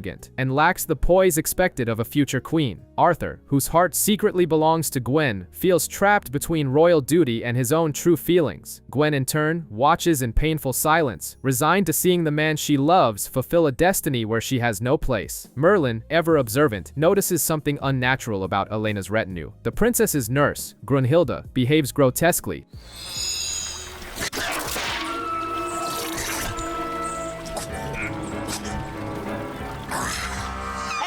And Elena herself seems to be fighting her own nature. Investigating, Merlin and Gaius uncover an ancient and sinister plot. Elena is a changeling, a human inhabited by a fairy since childhood, controlled by the Sidhe to infiltrate Camelot's royal bloodline. The princess's lack of grace is not a character flaw, but the result of two souls fighting for control of a single body. The wedding approaches, turning into a sentence for Arthur. He confesses his anguish to Merlin, and the servant offers advice that goes beyond servitude. An unhappy king cannot lead his people well. Meanwhile, the battle against the supernatural takes place in the shadows. Merlin and Gaius prepare a complex potion to expel the Fey entity. The confrontation is chaotic and dangerous, dangerous, culminating in the expulsion of the fairy from Elena's body moments before the ceremony. Free from magical influence, Elena flourishes into her true essence, revealing herself to be graceful and sharp-witted. At the altar, before the entire court, Arthur makes a decision that defines his character. He looks at Elena not as a political piece, but as a person, and both agree that a marriage without love would be a prison. To Uther's fury, the union is called off. Arthur chooses honesty over convenience, a subtle but firm step toward the just king he is destined to be. Gwen smiles as she watches him, knowing that while their path is uncertain, hope remains alive. The tranquility of the night is shattered when shadows invade Gwen's home. Given no chance to defend herself, she is taken by force, vanishing into the darkness. The following morning, her absence resonates louder than any scream. Arthur, upon discovering her disappearance, is seized by a fierce determination. This isn't just about a servant, it's the woman he loves. Merlin finds traces of chloroform, and the terrible truth is soon revealed. Gwen is bait in a deadly trap orchestrated by Senrid and Morgul's. In captivity, the kidnapper's cruelty reaches a new level when Gwen reunites with Elian, her long-lost brother. The family reunion is tainted by blackmail, Elian's life in exchange for Arthur Pendragon. Gwen is faced with an impossible choice, yet her loyalty never wavers. In Camelot, Arthur ignores Uther's caution and assembles a rescue mission. What he does not foresee is the betrayal walking by his side. Morgana insists on accompanying the group, feigning concern while acting as the enemy's eyes and ears. The journey is tense. While Arthur plans an infiltration through the underground tunnels of the enemy castle, Merlin fights a silent war against Morgana. He knows what she is but cannot prove it without revealing his own magic. Morgana leaves a trail for Shenred's armies, a magical ring that signals their position like a beacon in the dark. The ambush is inevitable. The group is captured, and the rescue turns into a desperate struggle for survival. In the dungeons, Arthur's courage shines. With Merlin's discreet but powerful help, they manage to break free. However, the escape culminates in a direct confrontation. Morgul's, showing no mercy, conjures pillars of fire to incinerate the prince. Merlin, hidden in the chaos, counterattacks, using his magic to blast the spell and neutralize the sorceresses.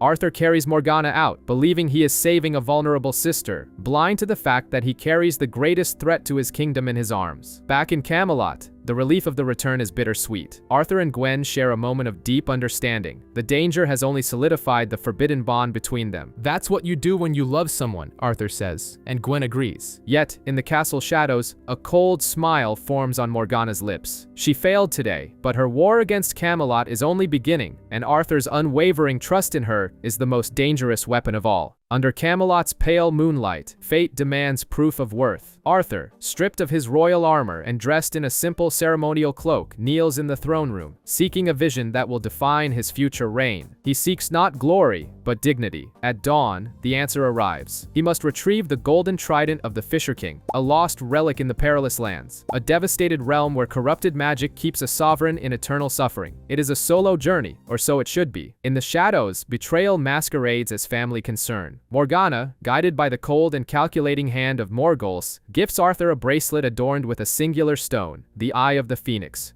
Wasn't it? It was a gift from Morgana. What Arthur accepts as an amulet of protection is actually a mystical parasite that drains his life force with every step. While Gwen watches Morgana's shift in behavior with suspicion, Merlin and Gaius discover the fatal nature of the gift. Time is running out for the prince. Arthur sets out, but his strength already begins to fail. He fights off bandits with an alarming sluggishness, his energy being siphoned by the glowing bracelet. Merlin knows the quest's rules demand solitude, but Arthur's survival demands loyalty. The young warlock recruits Gwaine, the exiled warrior who values friendship over laws, and together they follow the prince's trail into the unknown. Crossing the perilous lands is a test of body and spirit. Upon meeting the bridge guardian, Gwaine, the true natures of the trio are revealed. Arthur is courage, Gwaine is strength, and Merlin, inevitably, is magic. Gwaine sees through the cursed bracelet but lets fate run its course. Arthur, increasingly weak and delirious, collapses in the barren lands, a victim of his own sister's sorcery. Arrival at the Fisher King's castle is marked by imminent danger. Winged creatures, wyverns, surround the debilitated prince. Merlin, acting from the shadows, summons his power as a Dragonlord to drive the beasts away and removes the deadly bracelet seconds before Arthur's life is extinguished.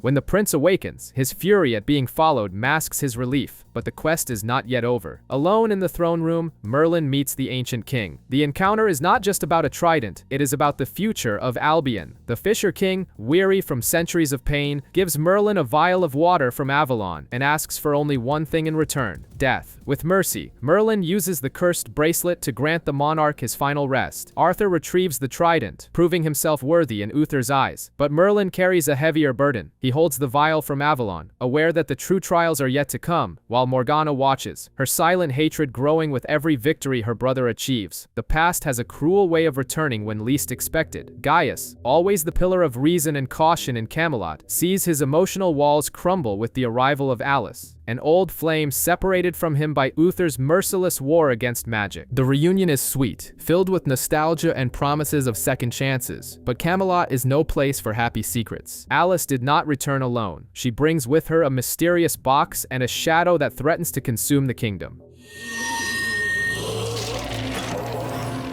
Merlin, ever vigilant, notices what love has blinded his mentor to. Uther begins investigating miraculous cures in the lower town, and although Gaius tries to protect Alice by lying to the king, the truth is far more sinister. During the night, Merlin discovers that Alice is under the control of a Manticore, a venomous and magical beast that demands the king's death. A tragedy unfolds silently. The woman Gaius loves is the weapon aimed at the heart of Camelot. Merlin's loyalty is tested to the limit. He tries to warn Gaius but is met with denial and anger. To the old physician, the accusation sounds like jealousy or unfounded distrust, and the rift between master and apprentice widens painfully. Blinded by affection, Gaius allows Alice to prepare the king's daily medicine. The Manticore's venom is administered, and Uther collapses, his eyes darkened by black magic. What is that? Hush, man.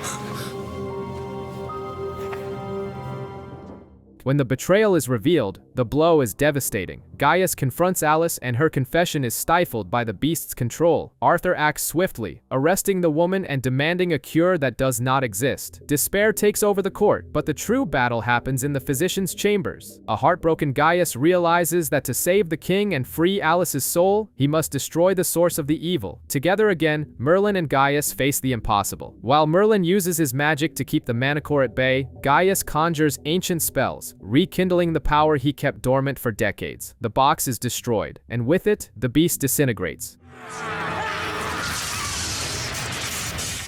Victory, however, has a bitter taste. Uther, recovered but as implacable as ever, sentences Alice to death, ignoring that she was merely a puppet. On the morning of the execution, the bells toll, but there is no prisoner in the cell. Gaius made his choice. He helped Alice escape, sacrificing his personal happiness for the duty he owes Merlin and Arthur's future. When Merlin asks why he didn't leave with her, Gaius's response reaffirms the unbreakable bond between them. He stayed because Merlin needs him. Romantic love lost to paternal love, and Camelot remains safe. Though a little sadder, Morgana's dreams have turned into lucid nightmares of a future she despises. In a terrifying vision, she sees Gwen crowned Queen of Camelot, seated beside Arthur. To Morgana, this is not just a possibility, it is an affront that must be eradicated. Advised by Morgause, she devises a treacherous plan to destroy the love between the prince and the servant by exposing them to Uther's relentless wrath. With false smiles and words of encouragement, Morgana manipulates the lovers into lowering their guard. They believe they have found an ally, but they are walking into a trap. During a secret picnic in the forest, Arthur and Gwen share rare moments of intimacy, away from the protocols of the court. But the peace is shattered when Uther, accidentally guided by Morgana, catches the couple. The king's verdict is immediate and brutal. Gwen is banished from Camelot and Arthur is forbidden from seeing her, under the claim that such a union would degrade the crown. But exile is not enough for Morgana's vengeance. She plants evidence of witchcraft in Arthur's chambers, a spell sachet intended to simulate a love potion. When the object is found, the narrative shifts drastically. Uther no longer sees a forbidden romance, but a sorceress servant who has enchanted the heir to the throne. Gwen is dragged back, not to be exiled, but to be burned at the stake. Arthur's despair is palpable, but his defense is futile against his father's paranoia. Merlin, realizing that logic will not save his friend, decides to play by Uther's distorted rules. He casts an aging spell upon himself, transforming into a decrepit 80-year-old figure. Under the guise of a vengeful sorcerer, he takes the blame, planting the same incriminating magic to exonerate Gwen. In court, the old sorcerer does not just confess, he attacks. He spits harsh truth truths in Uther's face about his tyranny and rebukes Arthur for his blindness. It is a moment of dangerous catharsis. Gwen is freed, but now Merlin is the one bound for the pyre.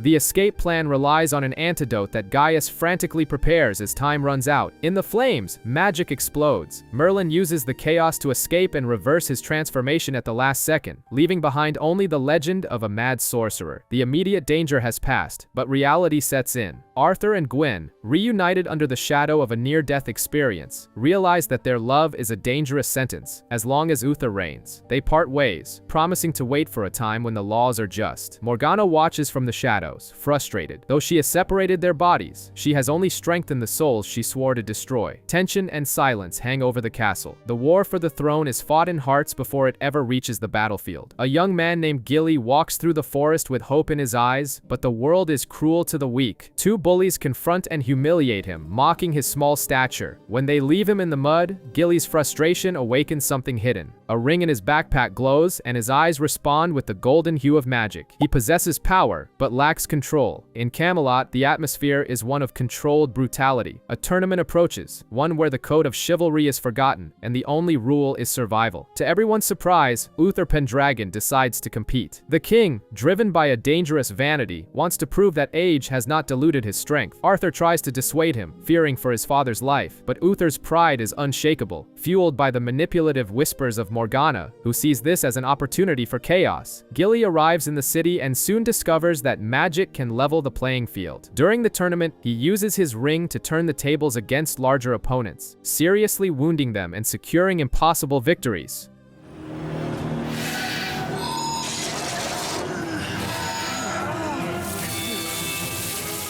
Gaius, with his trained eye, notices the pattern. He warns Merlin. The young man is using a relic of the old religion, and if Uther finds out, the stake will be his fate. Merlin tries to intervene, confronting Gilly at the tavern. He sees a reflection of himself, someone special forced to hide, but Gilly is intoxicated by the sudden respect victory brings him. Power corrupts those who are not prepared for it. The competition advances until only the royal family and the young sorcerer remain. Arthur faces his own father in the arena. The prince is young, fast, and lethal. He dominates the bout with ease. But seeing the frustration in Uther's eyes and hearing the heavy breathing of the man who raised him, Arthur makes a painful decision. He swallows his pride and lowers his guard, allowing Uther to win. It is an act of filial love disguised as defeat. Now Uther must face Gilly in the final. Merlin realizes that if Gilly uses magic to kill the king, Arthur will harden his heart against all magic forever. Destiny demands a sacrifice. During the fight, Gilly releases the ring's power to crush Uther, but Merlin intervenes from the shadows, sabotaging the spell. Without his supernatural advantage, Gilly is defeated by the king's raw experience.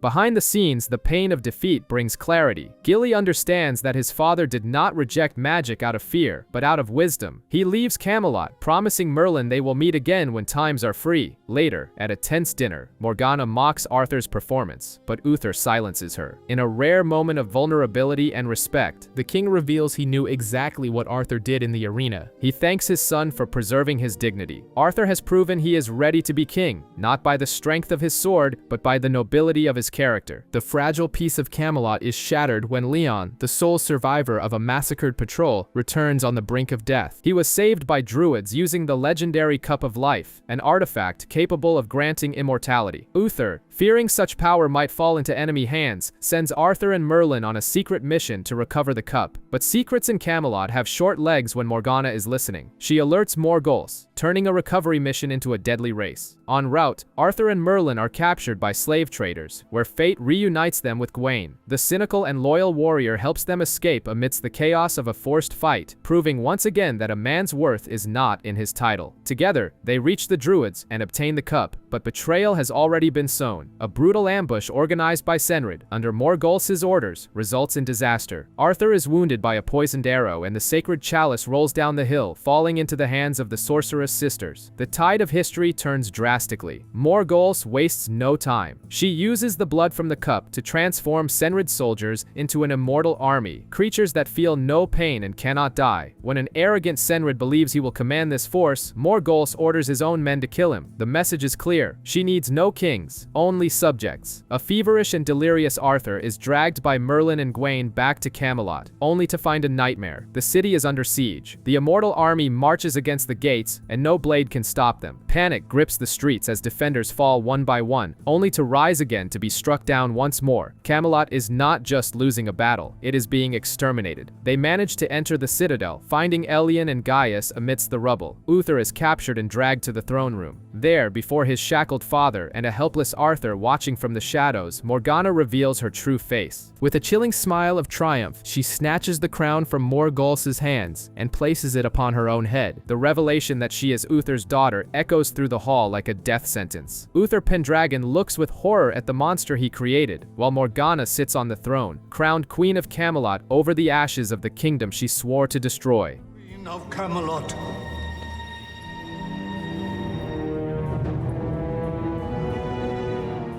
A week under Morgana's reign has transformed Camelot into a place of shadows and fear. Sir Leon and the remaining knights face an impossible choice: swear allegiance to the new queen, or watch the execution of innocent civilians. Morgana's cruelty knows no bounds. She is willing to burn the kingdom to rule over its ashes. In the dungeons, Uther sees his daughter clearly for the first time, his heart broken not by the loss of his crown but by the depth of her hatred. Hidden in a cave, Arthur is broken. Morgana's betrayal and his father's lies have drained his will to fight. It falls to Merlin to reignite the flame of hope. Remembering an ancient promise, the young warlock travels to the Lake of Avalon. There, from the mystical waters, Freya presents him with the only weapon capable of killing what is already dead: Excalibur.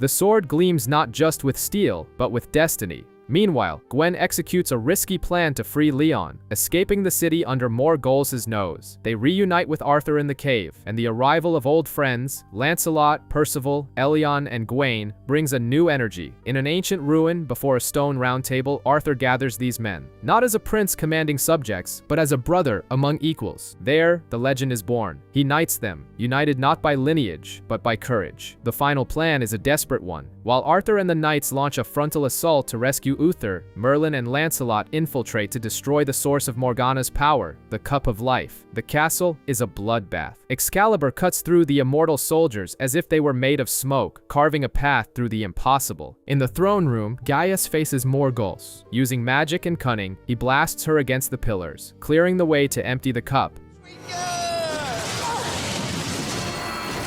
The moment the blood touches the floor, the spell breaks. The immortals collapse, lifeless. Morgana enters the hall only to find her dying sister and her army destroyed. Her scream of grief is so visceral it makes the castle itself tremble, bringing the ceiling down upon them as Merlin narrowly escapes. The battle is over, but nothing will be the same. Uther is in a catatonic shock, unable to rule. Arthur must step up as Prince Regent, now with Gwen openly by his side, sealing their love before everyone.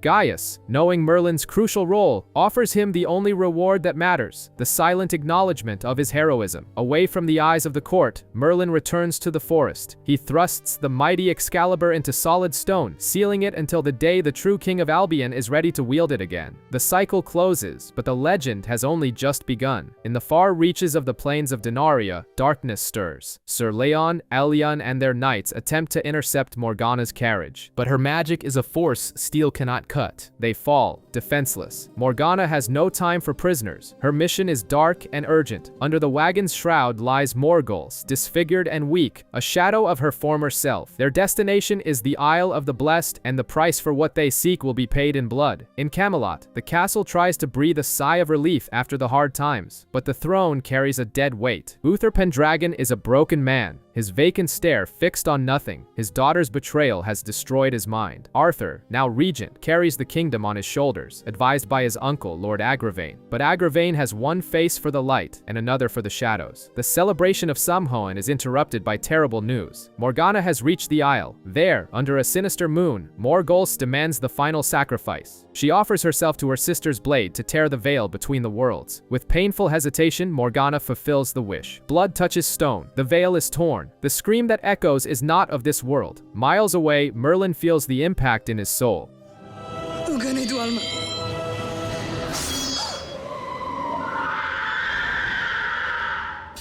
He sees the Cailleach, the guardian of the spirit world, who prophesies destruction and calls Merlin by his true name, Emrys. The torn veil releases the Daroka, spirits of death that freeze life with a mere touch. Camelot plunges into terror. Wherever the voices of the dead pass, only frost-covered corpses remain. Despair takes hold. Merlin's magic is useless against these specters. Arthur himself confesses his fear, a rare vulnerability between prince and servant. Gaius reveals the only solution, another sacrifice on the Isle of the Blessed to stitch the veil back together. Arthur, without hesitation, decides he will be the one to pay the price. He says goodbye to a father who barely recognizes him, and to a Gwen who tries to hold back tears with the memory of a first kiss. But Merlin will not let his friend walk toward death alone. He plans in secret to take Arthur's place. The company sets out, betrayed from the start, as Agravain has already whispered the plans to the wind for Morgana. Night falls over the ruins of Delbeth. The campfire is the only protection against the death lurking in the darkness. When the wood runs out, Arthur and Merlin search for more, and horror finds them. Surrounded, they exchange words that are worth a lifetime of friendship.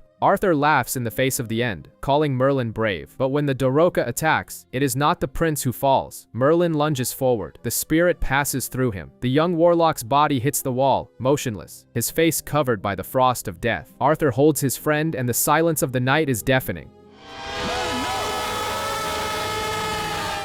Merlin breathes, but it is a fragile breath, stolen from death itself. Arthur refuses to continue the mission while his friend agonizes, but duty to the kingdom is a cruel burden. Sir Leon reminds the prince that every second lost means more lives taken in Camelot. The impasse is painful. Lancelot, with the honor that defines him, offers to take Merlin back, allowing Arthur and the others to move forward. Go. As they part, their paths diverge, but the danger remains constant. Lancelot carries the dying Merlin through the Valley of the Fallen Kings. Hope rises from the waters. The Villia spirits heal the young warlock, restoring his strength. Merlin wakes with a single certainty. He must be by Arthur's side. They do not go home. They race to catch up with their fatal destiny. Meanwhile, in an infested cave, Arthur and the knights fight off savage creatures, the Wilderin. The journey is a nightmare of beasts and shadows. Far away, Merlin summons Kilgara. The great dragon warns that sacrifice is inevitable, but alerts Merlin that a world without him would be an empty one. Merlin, however, is resolute. He will die so that Arthur may live. In Camelot, Agravain closes the gates of the lower town, condemning the poor to hunger and the Daroka under the pretext of security. Gwen, with the courage of a queen, challenges him and forces the gates open, protecting her people. Her bravery draws the hatred of Morgana, who invades the castle in the shadows to silence the woman she saw in crowned visions. Only Gaius's quick intervention saves Gwen from a chilling death. The group reunites before the final crossing.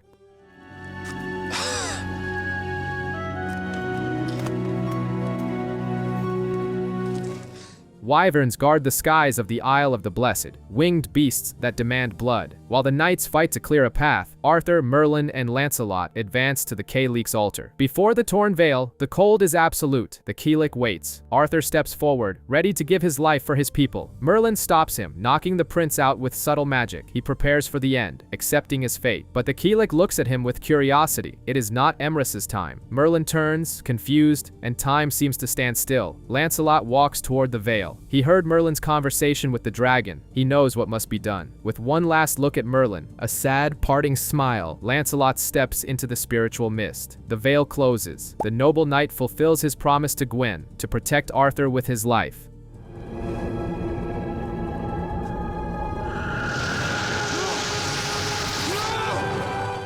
The return to Camelot is marked by mourning. Arthur has lost a brother in arms. In the shadows, Morgana seethes with rage. Her plans failed. Thwarted by an enemy she knows only by name, Emrys. Agravain, the traitor, begins his hunt within the castle walls. Gaius warns Merlin. The secret is now more dangerous than ever. Lancelot's death saved the kingdom, but the war for Camelot's soul has only just begun. Life in Camelot attempts to mimic normalcy. Arthur's birthday brings color and music to the castle with the arrival of a traveling circus. To the prince's genuine joy, Uther seems to recover fragments of his former consciousness, deciding to attend the feast. It is a rare moment of hope between father and son, but happiness in Camelot is always fragile. Among the performers, death hides in disguise. An assassin, hired by old enemies, waits for the right moment. During a tense knife-throwing act, Arthur narrowly escapes, unaware that the true weapon was not the blade but a slow-acting sedative. Night falls, and the poison takes effect. Arthur, groggy and vulnerable, stumbles to his father's chambers to watch over him. The assassin attacks. Arthur can barely lift his sword. Just as the final blow is about to fall, Uther Pendragon awakens, not just from sleep, but from his stupor. With the fury of a king and the love of a father, he fights. He kills the assassin, but the price is high. A blade pierces his chest. Uther falls into his son's arms, declaring his love and pride with his last conscious breath. The king still lives, but the wound is fatal. I always loved you.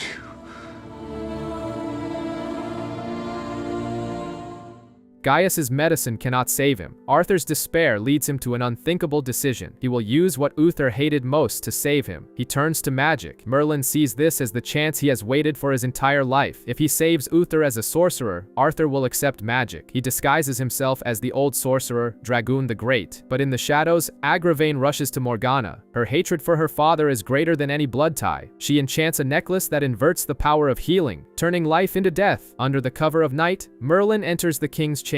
Arthur watches, hopeful and terrified. Merlin casts the spell, putting all his will into healing the man who persecuted his people. Uther opens his eyes, smiles at Arthur, and then Morgana's necklace takes effect. The king convulses and dies. Merlin's plan turns into a nightmare. Arthur, blinded by grief, believes the sorcerer killed his father on purpose. Fury replaces mourning. Merlin flees, devastated, knowing he was manipulated but unable to tell the truth. You have killed him. You killed him!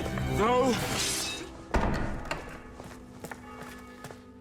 Arthur's heart hardens like stone. On the throne that is now his, he swears that magic is absolute evil. Merlin, by his side, listens in silence, the weight of guilt crushing his soul. He tried to bring the light and brought only darkness. The people cry, "Long live the king!" But Arthur's crown is forged in tragedy, and the chasm between him and his best friend has never been deeper, even if Arthur doesn't know it. A new era begins. I crown you Arthur, King of Camelot.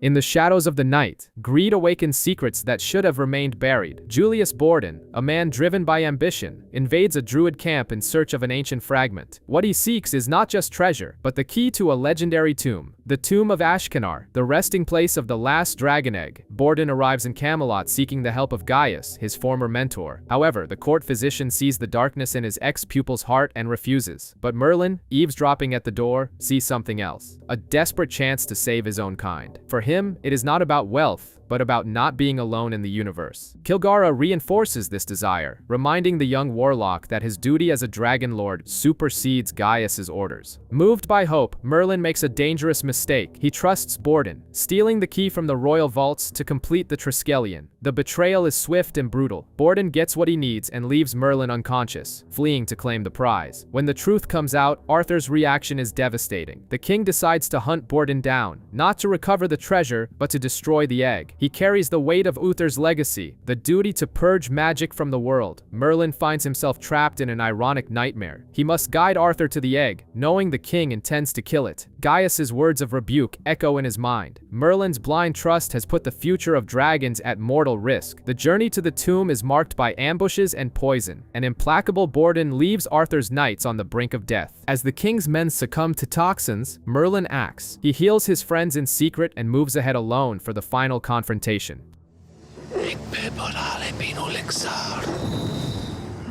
Inside the tomb, Borden's mask falls completely. He does not want to free the dragon. He wants power. He dreams of subjugating the creature. Faced with the threat, Merlin stops being the clumsy servant and assumes his true identity. With the authority of a Dragonlord, he repels Borden, using pure magic to blast him away. The tomb begins to collapse, a final trap for intruders. Merlin narrowly escapes, protecting the egg in his satchel. For Arthur, who arrives moments later, the story is one of destruction. The egg and the thief were lost in the rubble, a necessary lie to protect a sacred truth. Away from the king's eyes, in an isolated clearing, Merlin and Kilgara witness a miracle. The egg cracks. A white dragon, rare and auspicious, is born. Merlin names it Aethusa, the light of the sun.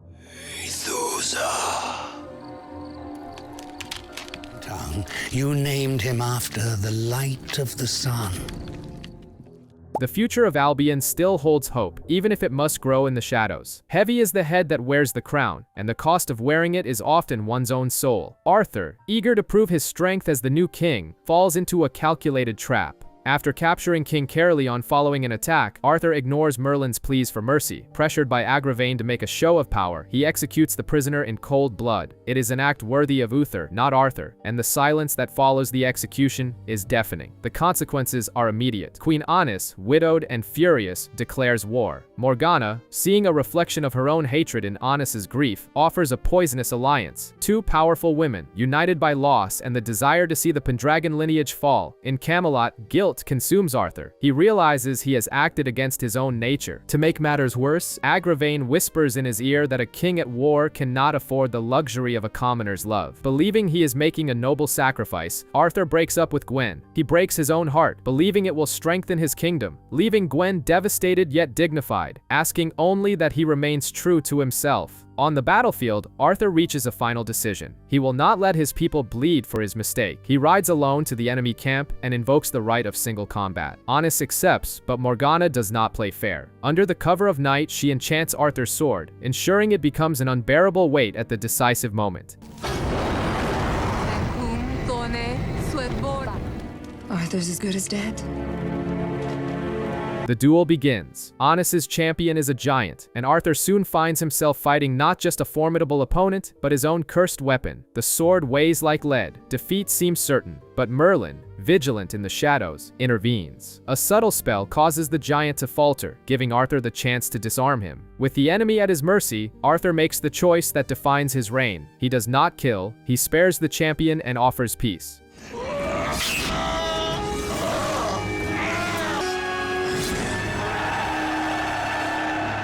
Annis, touched by an honor her late husband never showed, accepts the truce. She sees in Arthur the hope of a different future, rejecting Morgana's manipulations. The witch flees, isolated once again in her fury. Back in Camelot, the victory is celebrated not with arrogance, but with humility. Arthur understands that listening to his heart is not a weakness. He seeks out Gwen, not as a king, but as a repentant man. With a simple, clumsy gesture, he asks for forgiveness. The kiss they share seals not only their love but the promise that Arthur will rule with compassion, finally stepping out from his father's cruel shadow. Merlin's loyalty is put to the ultimate test in the Valley of the Fallen Kings. During a brutal ambush, the Warlock uses his powers to protect Arthur, but the effort leaves him vulnerable. As Arthur carries his wounded servant, refusing to leave him behind, cruel fate separates them. Merlin sacrifices himself, creating a rockfall to save the king, but ends up captured by Morgana's mercenaries. In the hands of the High Priestess, Merlin faces something worse than death. Morgana summons an ancient and repulsive creature, the Famro. One of the beast's heads is implanted into Merlin's neck, burrowing into his flesh and mind. The goal is simple and terrifying: to erase Merlin's identity and leave only one pulsing command: kill Arthur Pendragon. You must kill Arthur Pendragon.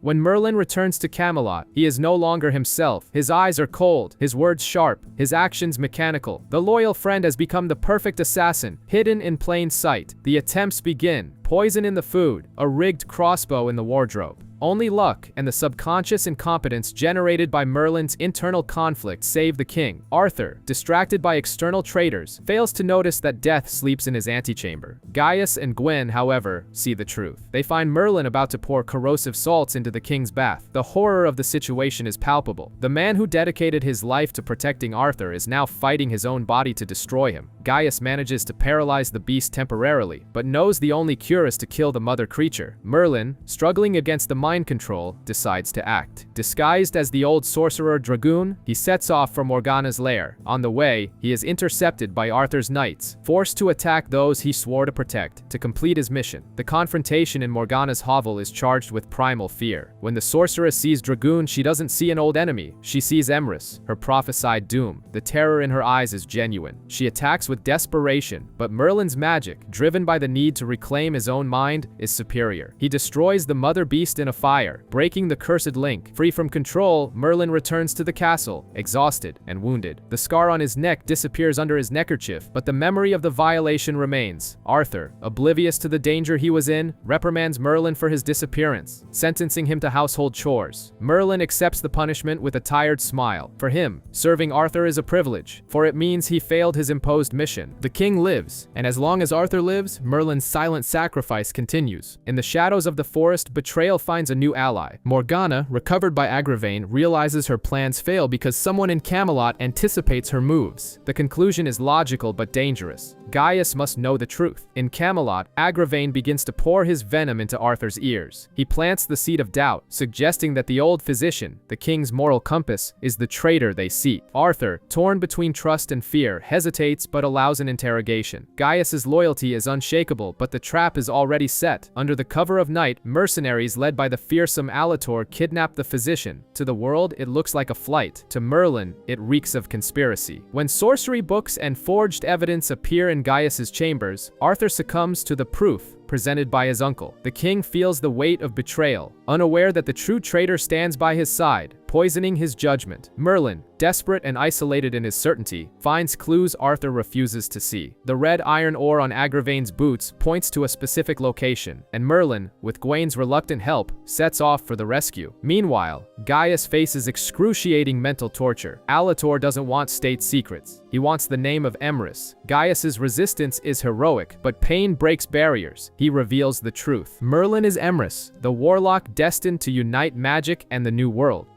What is his name? His name?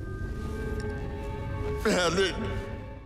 In the dark mines, fates converge. Morgana is ready to eliminate her enemies, but Gaius's revelation changes everything. Eldor, a high priest of the triple goddess, does not see an enemy in Merlin, but a messiah. Upon meeting the young warlock, the torturer becomes an ally. He strikes down Morgana and kneels before Merlin, pledging loyalty to the one who carries the burden of a better future. The return to Camelot is bittersweet. Gaius is saved, and Gwaine, with his silver tongue, once again manages to deflect suspicion, feigning regret for having misjudged the physician. Arthur, relieved, asks Gaius and Merlin for forgiveness. In a moment of vulnerability, the king admits that Uther did the best he could, trying to justify a bloody past. Gaius, with the wisdom of one who has seen empires rise and fall, simply assures Arthur that many believe in the world he is trying to build. Merlin's secret remains safe, but the war in the shadows is far from over. Trust has been restored, but the enemy still sleeps within the castle walls. A mysterious illness ravages the village of Longstead, and with Gaius occupied, the burden of the cure falls on Merlin. Arthur hesitates but allows his servant to depart, accompanied by Gwen and the Knights of the Round Table. What should have been a mission of mercy quickly turns into a nightmare when Merlin's magic fails to heal the sick. Something ancient and evil is at work. On the way back, the group rescues a young woman named Lamia from bandits. She appears frail, frightened, an innocent victim, but her presence acts like a virus in the minds of the men. Percival, Elian, Sir Leon, and even the easygoing Gwaine begin to change. Camaraderie gives way to hostility. Protection turns into possessiveness. They become aggressive toward Merlin, treating him with contempt and violence, while protecting the girl with a sickly devotion. Gwen watches with growing horror. She sees what the men, blinded by the creature's spell, cannot. Lamia is the danger. The rift in the group is palpable. Merlin, isolated and threatened by his own friends, realizes the girl drains the knight's life force with a simple touch. When Elian falls gravely ill, the tension explodes. The knights refuse to return to Camelot, too enchanted to save their brother-in-arm's life. Arthur, sensing the prolonged absence of his future queen and his best men, sets out to find them. He finds clues left by Gwen's quick wit, a scrap of fabric tied to a tree, a silent cry for help. The race against time intensifies. Arthur rides not just as a king, but as a man desperate to save those he loves. In the ancient castle where Lamia hides, the mask falls. The creature reveals its monstrous form.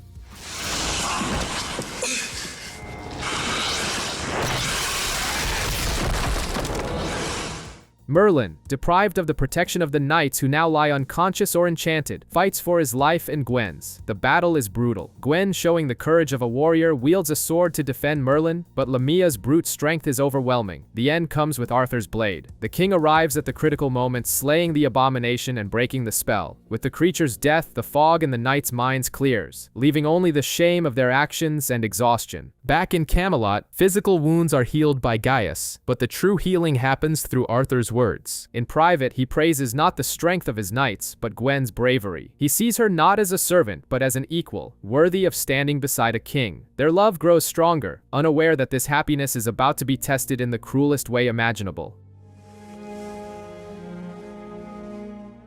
Arthur makes a decision that defies centuries of tradition. He will marry for love. The announcement of his engagement to Gwen, a servant, shakes the foundations of the nobility and terrifies his enemies. For Morgana, this is not just a marriage. It is the fulfillment of a prophecy where Gwen sits upon the throne. Hatred and fear drive the sorceress to commit a profane act. She turns to necromancy, disturbing the rest of the dead to destroy the happiness of the living. From the dark waters of the Lake of Nemhain, Lancelot returns. But this is not the noble knight who sacrificed his life for Camelot. It is a shade, an empty shell without a soul or memories, molded only to obey Morgana's whims. The plan is subtle and devastating.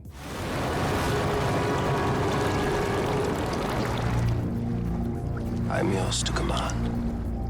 Lancelot returns to Camelot as a miracle, welcomed with joy by Arthur and his former brothers. Only Merlin senses the unnatural cold emanating from his old friend. Lancelot does not remember Merlin's magic, a small detail that screams the truth. The man is a puppet. Morgana's cruelty manifests in an enchanted bracelet given to Gwen. The jewelry brings no beauty, but a curse that rekindles old feelings and suppresses free will. Gwen, loyal and in love with Arthur, becomes a prisoner of a magic that forces her to betray the man she loves. The stage is set for tragedy. Gwaine, ever the architect of misfortune, leads Arthur to the scene of the crime. The king finds his betrothed in Lancelot's arms. The sight breaks something inside Arthur that no sword ever could.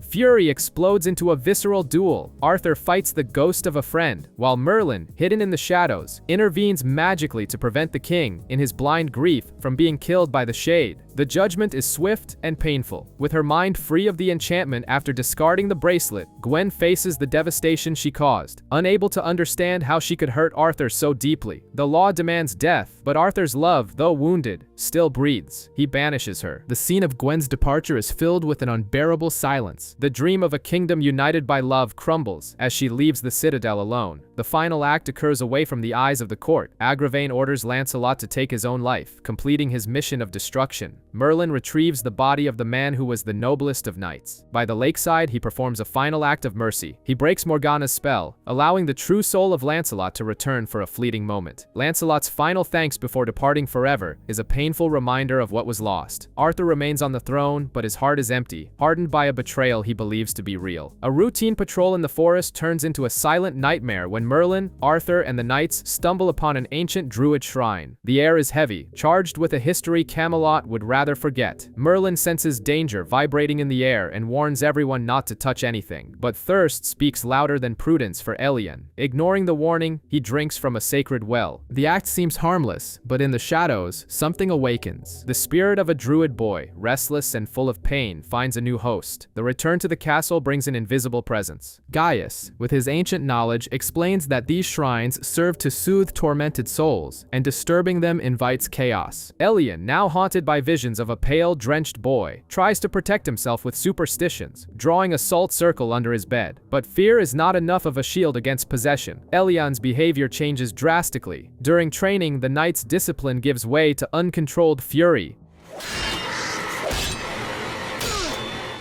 Gaius and Merlin find the salt in Elien's room and realize the terrible truth. Gwen's brother is no longer his own master. The entity inhabiting him demands only one thing: peace through blood. The spirit wants the king's death to avenge a past injustice. Under the entity's control, Elien attacks Arthur in his chambers. The shock of betrayal momentarily paralyzes the king, but his reflexes save him. Elien flees, confused and tormented by the voice in his head. When he is finally captured, Gwaine, always whispering poison, demands the traitor's immediate execution. Merlin fights against time and Arthur's disbelief, insisting that Elien is a victim, not a murderer. The truth reveals itself in the ruins of the shrine. Merlin hears the echoes of a past massacre. Gaius deduces that the boy died during the height of the Great Purge, a victim of Uther Pendragon's cruelty. The soul seeks justice. The one responsible for the crime must pay. Since Uther is dead, the blood debt falls upon his lineage, or demands that the true culprit atone for his sins. Arthur, believing he must execute a loyal friend, carries the weight of the crown with bitterness. But Arthur's honor is greater than his pride. In a painful twist, he goes to the shrine unarmed and kneels before the possessed Elien. He reveals a dark secret. It wasn't Uther who led that specific raid, but a young Arthur, inexperienced and eager to prove his worth to his father. The guilt is his. With tears in his eyes, the king asks for forgiveness, not as a monarch, but as a man, promising respect to the Druids in the future. I can promise that now that I am king, I will do everything. I am truly sorry for what happened to you. The sincerity of his remorse reaches the tormented soul, the hatred dissolves, and the spirit finally finds peace, leaving Elien exhausted but free, and Arthur with a new scar on his conscience. Far from the luxury of the citadel, Gwen now lives in squalor and anonymity, working hard to survive, but fate seems intent on testing her resilience. Her refuge is destroyed by mercenaries led by the warlord Helios. Captured, Gwen faces brutality head-on, her beauty drawing the unwanted attention of the enemy leader. In Camelot, the throne demands sacrifice. Arthur, seeking to strengthen the kingdom, announces his engagement to Princess Mithian of Nemeth. It is a political union, sensible and cold. Merlin, unable to accept that Arthur would give up on true love, confronts the king. The argument is sharp. Arthur, wounded by Gwen's perceived betrayal, threatens to exile his most loyal servant if her name is mentioned again. The king's heart has hardened, protected by walls of duty and grief. In the shadows, Gwaine continues his treacherous dance. He coldly murders an innocent to steal the plans for Camelot's siege tunnels, handing the keys to the kingdom to Morgana. In Helios's camp, tragedy looms. Gwen, having narrowly escaped Helios's clutches, discovers the alliance between the warlord and Morgana. She overhears the invasion plans, but her escape is discovered. The hunt begins. Morgana, consumed by hatred, pursues her former servant through the forest. The reunion is anything but nostalgic. The witch captures Gwen and, with calculated cruelty, transforms her into a doe, leaving her at the mercy of an approaching royal hunting party. Horror unfolds as Arthur and Mithian spot the animal. They ready their bows, unaware they are aiming at the exiled heart of Camelot. Merlin, seeing the truth through magic, desperately intervenes, diverting Arthur's fatal arrow, but Mithian hits the mark. The doe flees, wounded. Arthur, searching for the trail, finds something that makes the world stop. Gwen's engagement ring, abandoned in the dirt. The sight of the object breaks his rigid posture.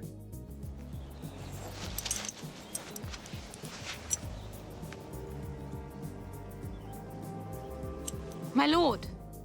He cancels the hunt. Haunted, Merlin finds Gwen in the forest, heals her wounds, and begs her to return, but her shame is too deep. She refuses to face Arthur. Merlin returns alone, carrying the weight of yet another secret. In the castle, Arthur stares at the ring, lost in thought. Mithian's presence, though graceful and perfect, does not fill the void Gwen left behind. Merlin reminds the king that duty should not crush the heart. The next morning, Arthur makes a decision that shocks the court. He breaks off the engagement. He grants lands as compensation, but admits his kingdom is worth nothing without the woman he loves. Mithian departs with dignity, and Arthur remains alone, faithful to a love he believes he has lost forever, but which still dictates every beat of his heart. The celebration of Beltane should bring renewal, but it brings fire. Gwaine opens the gates of hell, guiding Helios's army through Camelot's secret tunnels. The lower town burns. The attack is swift, brutal, and pitiless. Arthur and his knights rush into battle but are overwhelmed by surprise and superior numbers. In the chaos of the castle corridors, Merlin finds a wounded Arthur, fighting desperately. The reality of the nightmare sets in when Arthur sees Gwaine marching alongside Morgana. The sight of his uncle, the man he trusted blindly, leading the destruction of his home, devastates Arthur more than any physical wound. He tries to attack, blind with rage and pain, but Merlin knows this is a fight they cannot win today. To save the king, Merlin takes a drastic measure. He casts a spell that robs Arthur of his will, turning the proud monarch into a docile, confused man. It is the only way to get him out of the city he refuses to abandon. While Sir Leon leads the evacuation of civilians, Gaius and Gwaine stay behind, sacrificing their freedom to buy time. Camelot falls. Morgana sits upon the throne, victorious over the ashes. In the forest, the flight is bitter. Arthur, deprived of his mind, is led by Merlin like a child, stripped of his chainmail and dressed as a peasant.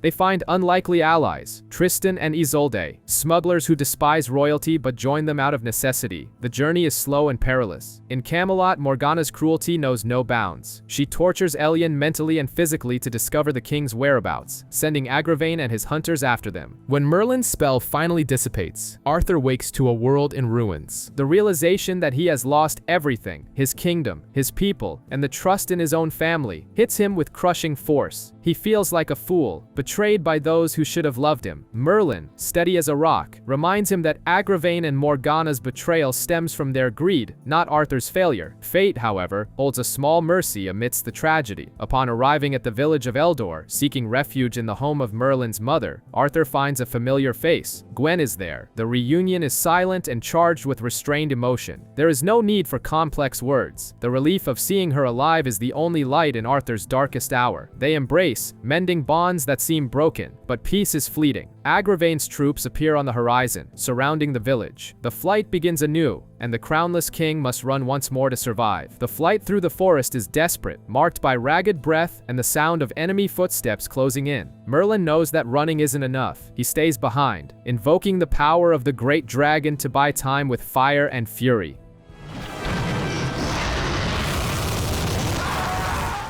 But safety is a fleeting illusion. Gwaine, relentless in his treachery, pursues the group into the mountain tunnels. Merlin makes a solitary decision. He lures the pursuers into a dead end, leading the danger away from his king. When Gwaine corners the young servant, the mask finally slips. The revelation that Merlin possesses magic and is, in fact, Emrys, brings a cruel smile to the traitor's face. But pride comes before a fall. Merlin does not hesitate. He blasts Gwaine against the rocks, ending the life of the man who poisoned Arthur's mind. The secret dies with him.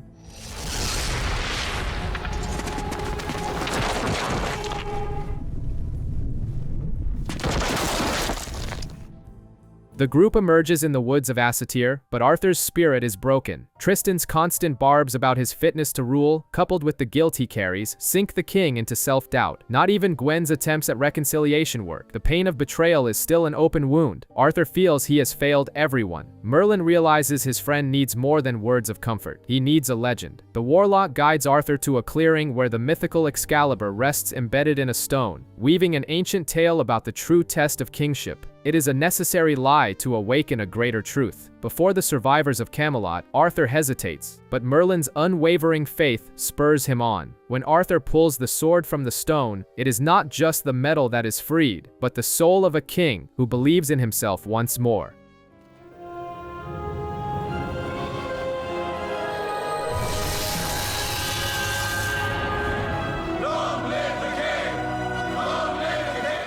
With confidence restored and an army gathered, the counterattack begins. Arthur leads his knights to reclaim their home. Inside the citadel, the battle is fierce. Morgana, consumed by hate and comparing Arthur to Uther, attempts to obliterate her brother with magic, but Merlin, acting from the shadows, nullifies her powers, forcing the sorceress to flee like a coward. Victory, however, claims a high and bloody price. Helios, in his final breath, deals a fatal blow to Isolde. The smuggler's death in Tristan's arms serves as a cruel reminder that courage does not guarantee survival. In the post-battle silence, pride gives way to forgiveness. Arthur finds Gwen in the royal chambers. The love they share overcomes the pain of the past, and he asks her to stay, not as a servant, but as his queen. The coronation of Guinevere marks the beginning of a new era, celebrated by all.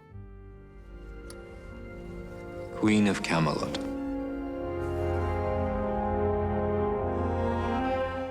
But in the darkness of the forest, a wounded and lonely Morgana is found by Aithusa. The white dragon, with a healing breath, ensures that Camelot's peace will, inevitably, be temporary. 3 years of peace have blessed Camelot, but calm often hides storms on the horizon. The kingdom's prosperity is suddenly stained when an entire patrol, led by Sir Gwaine and Sir Percival, vanishes without a trace in the frozen lands of the north. The silence brings a grim omen. Arthur, unable to abandon his men, organizes an immediate rescue. He plans a surprise route through the lands of Queen Annis, trusting the secret only to his innermost council. However, in Camelot, the walls have ears. Sifa, Gwen's handmaid, overhears the plans and delivers them to the enemy, driven by a family loyalty that will lead the king into a deadly trap. The journey north reveals forgotten horrors. Passing through a massacred village, Merlin hears a telepathic call from a dying druid. The vision he receives is terrifying, a prophecy showing Arthur dead in battle. The weight of destiny falls once again upon Merlin's shoulders.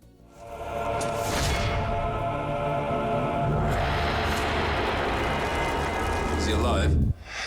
The great dragon confirms his worst fears, warning that Arthur's end is approaching, and only Merlin can stop it. Far away, in the fortress of Ismare, Morgana enslaves the lost knights in deep mines. She obsessively seeks the Diamere, the key to all knowledge, desperate to discover Arthur's bane. Gwaine, beaten and starving, resists with the help of a mysterious creature that heals his wounds in the darkness, a spark of kindness in a subterranean hell. As Arthur and his men cross the mountain pass, Sifa's betrayal takes its toll. Morgana is waiting. The ambush is brutal, and chaos reigns. Arthur is wounded, and Merlin drags him away from the carnage, separating them from the rest of the group. Isolated in the white vastness, they trek until exhaustion sets in. Fate plays a cruel trick when Merlin and Arthur, hungry and vulnerable, fall into a slave trader's trap. Ragnar, a ruthless merchant of lives, captures the duo. He doesn't recognize the king, seeing only merchandise. But among Ragnar's men, a familiar face emerges from the shadows of the past. The young Druid Boy Arthur once saved from execution is now a grown man. Mordred stares at the captured king with an unreadable gaze and says only, "Hello, Arthur." The circle closes and Merlin's nightmare takes on flesh and bone. Mordred. Hello, Arthur. In the frozen lands of Ismare, the forced march tests the limits of human endurance. Arthur and Merlin are prisoners, dragged through the snow under Ragnar's whip. Mordred walks among the captors, but his actions are ambiguous. He offers food and maintains a complicit silence regarding Merlin's magic. For the Warlock, the druid's presence is a constant reminder of the fatal prophecy, but Mordred seems moved by something other than hatred. In Camelot, Betrayal demands justice. Gwen, hardened by the responsibility of the throne, uses Sifa's death sentence as bait to lure her father, Ruadan. The plan works, but ends in tragedy. Ruadan sacrifices his own life to free his daughter, dying without revealing Morgana's secrets. Gwen realizes too late that the war against magic has created martyrs willing to die just to hurt the king. An opportunity for flight arises at the edge of an icy abyss. Arthur fights with the ferocity of one who refuses chains, and Merlin secures their escape route by shattering the ice bridge behind them. Mordred arrives in time to intercept them, but instead of attacking, he lowers his guard and allows them to flee. Arthur sees mercy. Merlin sees only a delayed threat. Infiltrating the fortress of Ismare, the pair seeks to rescue the enslaved knights. Merlin finds something that breaks his heart. Aithusa, the white dragon he saw hatch as a symbol of hope, is now deformed and mute, trapped in an existence of pain alongside Morgana. The creature attacks its lord, unable to recognize him. It is a distorted reflection of what war has done to pure magic. The final confrontation in the tunnels is inevitable. Morgana, armed with hate and power, corners Arthur. Merlin is neutralized, and the sorceress prepares the final blow. It is at this moment that the unthinkable happens. Mordred emerges from the shadows and with a precise strike, drives a dagger into Morgana's back. This act of betrayal against his former ally saves the king's life. Morgana falls, shocked, as Mordred helps Arthur escape.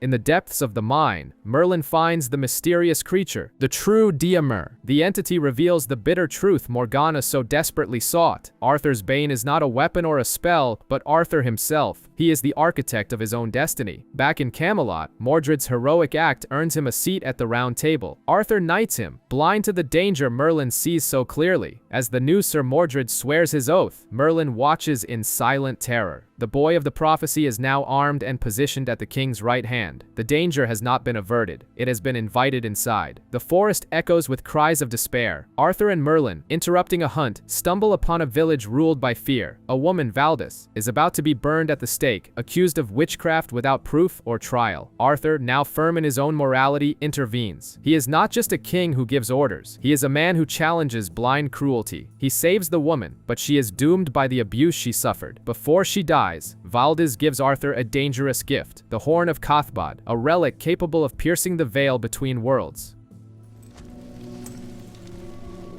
It's beautiful.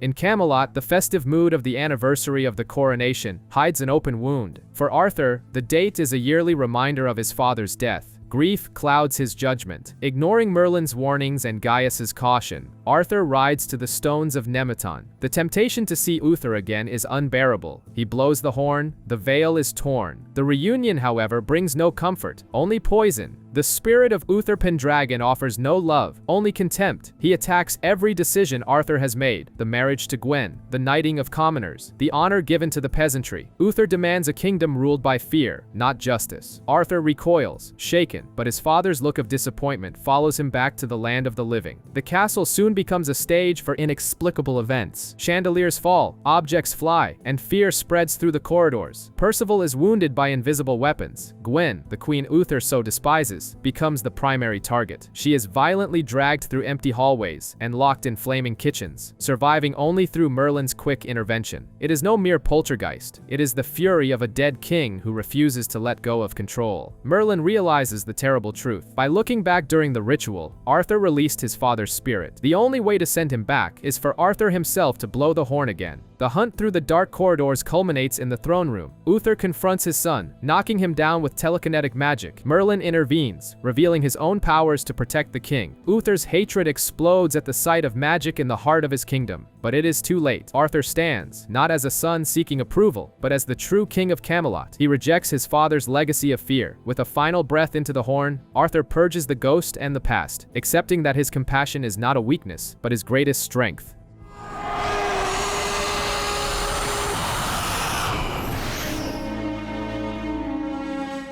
Morgana's ambition finds a new ally in King Odin's thirst for revenge. The target is, as always, Arthur Pendragon. This time, the trap is woven with cruel blackmail. Princess Mithian of Nemeth arrives in Camelot, trembling and exhausted, pleading for help to rescue her father. At her side, a silent handmaid named Hilda watches everything with cold eyes. Merlin senses danger pulsing in the air. There is something wrong with the servant, something in the way she moves, and in Mithian's terrified tension. Arthur, moved by loyalty to his allies, calls for a rescue mission. He ignores Merlin's intuition and the subtle signs of betrayal, blinded by duty. The march into enemy territory is tense. Mithian desperately tries to warn the king, but Morgana's magic, hidden under the disguise of Hilda, keeps her silenced through pain and fear. When Merlin discovers the truth near a stream, the sorceress acts quickly. She attacks him brutally, leaving him unconscious and hidden in the brush, removing Arthur's only magical protection. Without his guardian, the king walks straight into the ambush. At an ancient tomb, the trap closes. Odin and his men surround Arthur, eager for royal blood. Morgana reveals her true face, savoring the moment of imminent victory. But loyalty breeds miracles. Merlin, recovered thanks to Gaius's magic, reaches the battlefield. From the shadows, he manipulates the environment, causing tremors and rockfalls that level the playing field. Arthur fights with the ferocity of a cornered lion. He defeats Odin in single combat, with the enemy's sword on the ground and his life in his hands. The cycle of vengeance demands death, but Arthur chooses to break the wheel. Remembering the painful lessons learned from his father's ghost, he spares Odin. He offers peace instead of execution. The act of mercy stuns the enemy and seals an unlikely truce. Back in Camelot, Arthur attributes the success to Merlin's strategic intelligence, a rare recognition that seals the bond between king and servant, while Morgana, once again defeated, retreats into the shadows, consumed by hate. Fate is a coin spinning in the air and judgment hangs over Camelot. A dying sorcerer, Osgar, delivers an ultimatum to Arthur from the Disir, the ancient seers of the triple goddess. The verdict is grim. Arthur's war against magic has sown the seeds of his own destruction. Arthur, skeptical but troubled, feels the weight of his choices. Meanwhile, Mordred flourishes as a knight. He is loyal, skilled, and dedicated, winning the king's trust and affection. For Merlin, this perfection is torture. He sees the boy smile and can only see the killer from his prophetic vision. Determined to confront the Disir, Arthur leads a patrol to their sacred cave. His arrogance in entering the holy site armed offends the seers. The situation quickly escalates into violence. When a magical spear is hurled at Arthur, it is Mordred who throws himself in front of it. The young druid takes the fatal blow meant for the king.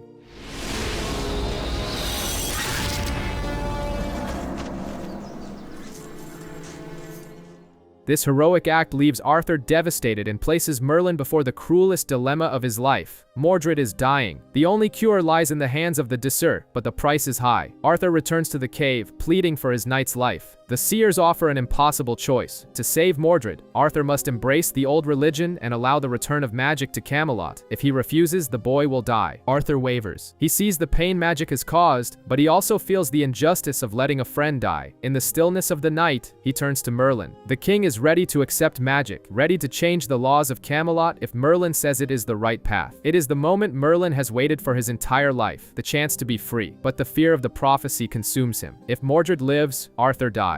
Merlin makes a terrible decision. Heartbroken, he advises Arthur to reject magic, believing that Mordred's death is necessary to save the king. Arthur, trusting his friend, refuses the offer of the Discer. He returns to Camelot with a heavy soul, expecting to find a corpse. Instead, the unthinkable happens. Mordred walks out to meet him, alive and healed. The Discer did not kill the boy. They ensured that destiny would be fulfilled. By rejecting magic, Arthur sealed his own end. Merlin watches horrified as the final piece of fate falls into place. His attempt to cheat the prophecy only guaranteed its success. The enemy is not dead. He is smiling at the king's side. Grief often brings people together, but fate prefers to pull them apart. Guinevere and her brother Elien visit their father's grave, remembering a simple man who would be proud of the nobility his children achieved. It is a rare moment of peace, quickly shattered. Morgana watches from the shadows and attacks with sorcery, causing serpents and chaos to separate the queen from her escort. When the dust settles, Gwen has vanished, taken into the depths of a nightmare. Arthur does not hesitate. Guilt weighs heavy on Elien's shoulders, but the king knows the responsibility to bring his wife back is his alone. As the knights march eastward, Morgana drags Gwen through a merciless desert to the Dark Tower. The place is a monument to despair. Inside, Gwen is locked in a room where mandrake roots drip poison and shriek with infernal voices. It is a torture designed not to break the body, but to shatter the mind. Hallucinations take hold of the queen. She sees her friends, her husband, and her brother laughing at her suffering. In her fevered mind, Arthur does not love her. No one cares. Only Morgana offers solace. In the impenetrable forest surrounding the tower, hope dwindles. Arthur and his men walk in circles, defeated by the ancient magic of the place. Merlin, guided by whispers, finds Queen Mab, an ancient spirit, who offers him the way but demands a terrible price. One of them will not return. With the path revealed, the knights press on, exhausted but determined. When they reach the tower, the traps are lethal. Elien, driven by brotherly love and a need for redemption, pushes forward alone. He finds Gwen at the top, guarded by an enchanted sword that fights on its own with lethal ferocity. The battle is brutal. Elien fights not just for his queen, but for his little sister. With a last desperate effort, he outsmarts the magic blade, trapping it in a window. But victory costs him his blood. Elien falls, mortally wounded, and dies in Gwen's arms.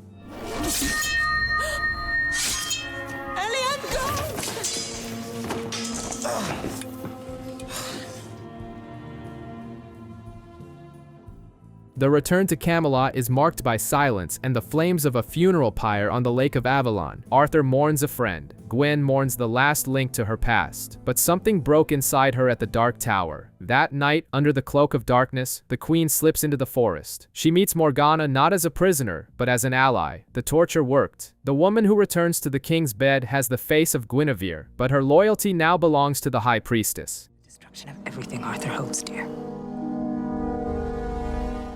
The most painful betrayal is the one that uses the face of love to hide. During a ride to celebrate the royal wedding anniversary, a sabotage saddle nearly costs Arthur his life. Merlin acts from the shadows, using subtle magic to avert disaster, but the assassination attempt is undeniable. The search for the culprit falls on Tyr, a humble and innocent stable hand, an easy victim of a complex plot. Arthur, guided by rigid justice, sentences the man to death, ignoring Merlin's protests about a larger conspiracy. Gwen manipulates the situation with terrifying coldness. She visits Tyr in the dungeons, not to comfort him, but to ensure his eternal silence. The boy's murder is a brutal reminder that the old Gwen, compassionate and fair, no longer exists. Morgana provides the poisons, and Gwen executes the plan within the royal chambers themselves. A drop of poison in Arthur's ear, and the king collapses. Merlin finds the evidence, scraps of silk and vials, but arrives too late. When he tries to alert Arthur, he is found leaning over the monarch's unconscious body.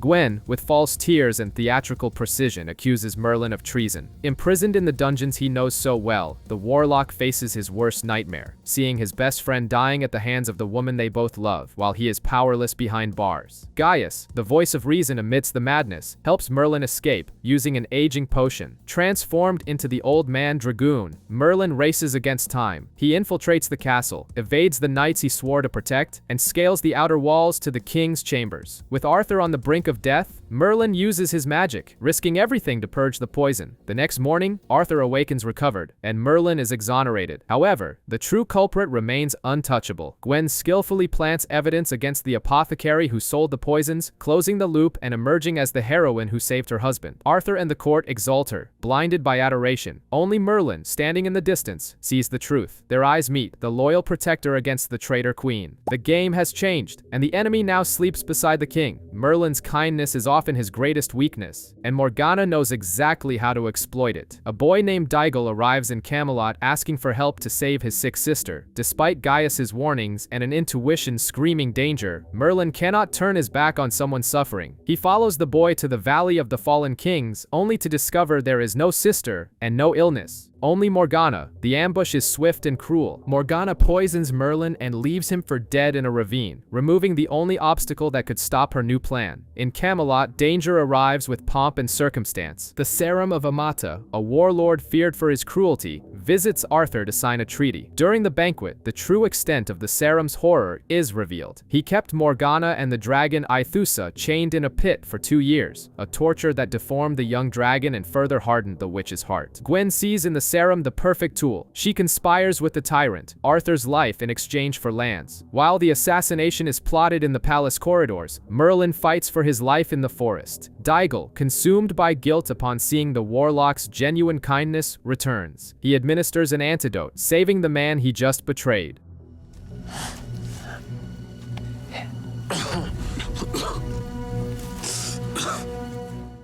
Together, the wounded sorcerer and the repentant boy race back to the citadel. Time is short. On the balcony of the throne room, an assassin readies his crossbow. Merlin and Daigle burst onto the scene. With a wounded leg and exhausted, Merlin uses his magic to deflect the deadly bolt at the last second. The projectile misses the king and hits the Serum, killing the conspirator instantly. But the price of victory is paid with innocent blood. In the confusion, Daigle throws himself in front of a dagger meant for Merlin. The boy dies in the Warlock's arms, proving that, in the end, he chose the path of light. Arthur laments the death of the stranger who saved his life, never knowing the extent of the betrayal surrounding him. Gwen remains above suspicion, smiling sweetly as Merlin buries another friend, aware that the silent war for Camelot's throne is far from over. In the shadows of the castle, a silent betrayal unfolds. Guinevere, the Queen of Camelot, walks through the woods, not to seek solace, but to hand the kingdom's secrets over to Morgana. What Arthur perceives as love, Merlin recognizes as cruel manipulation.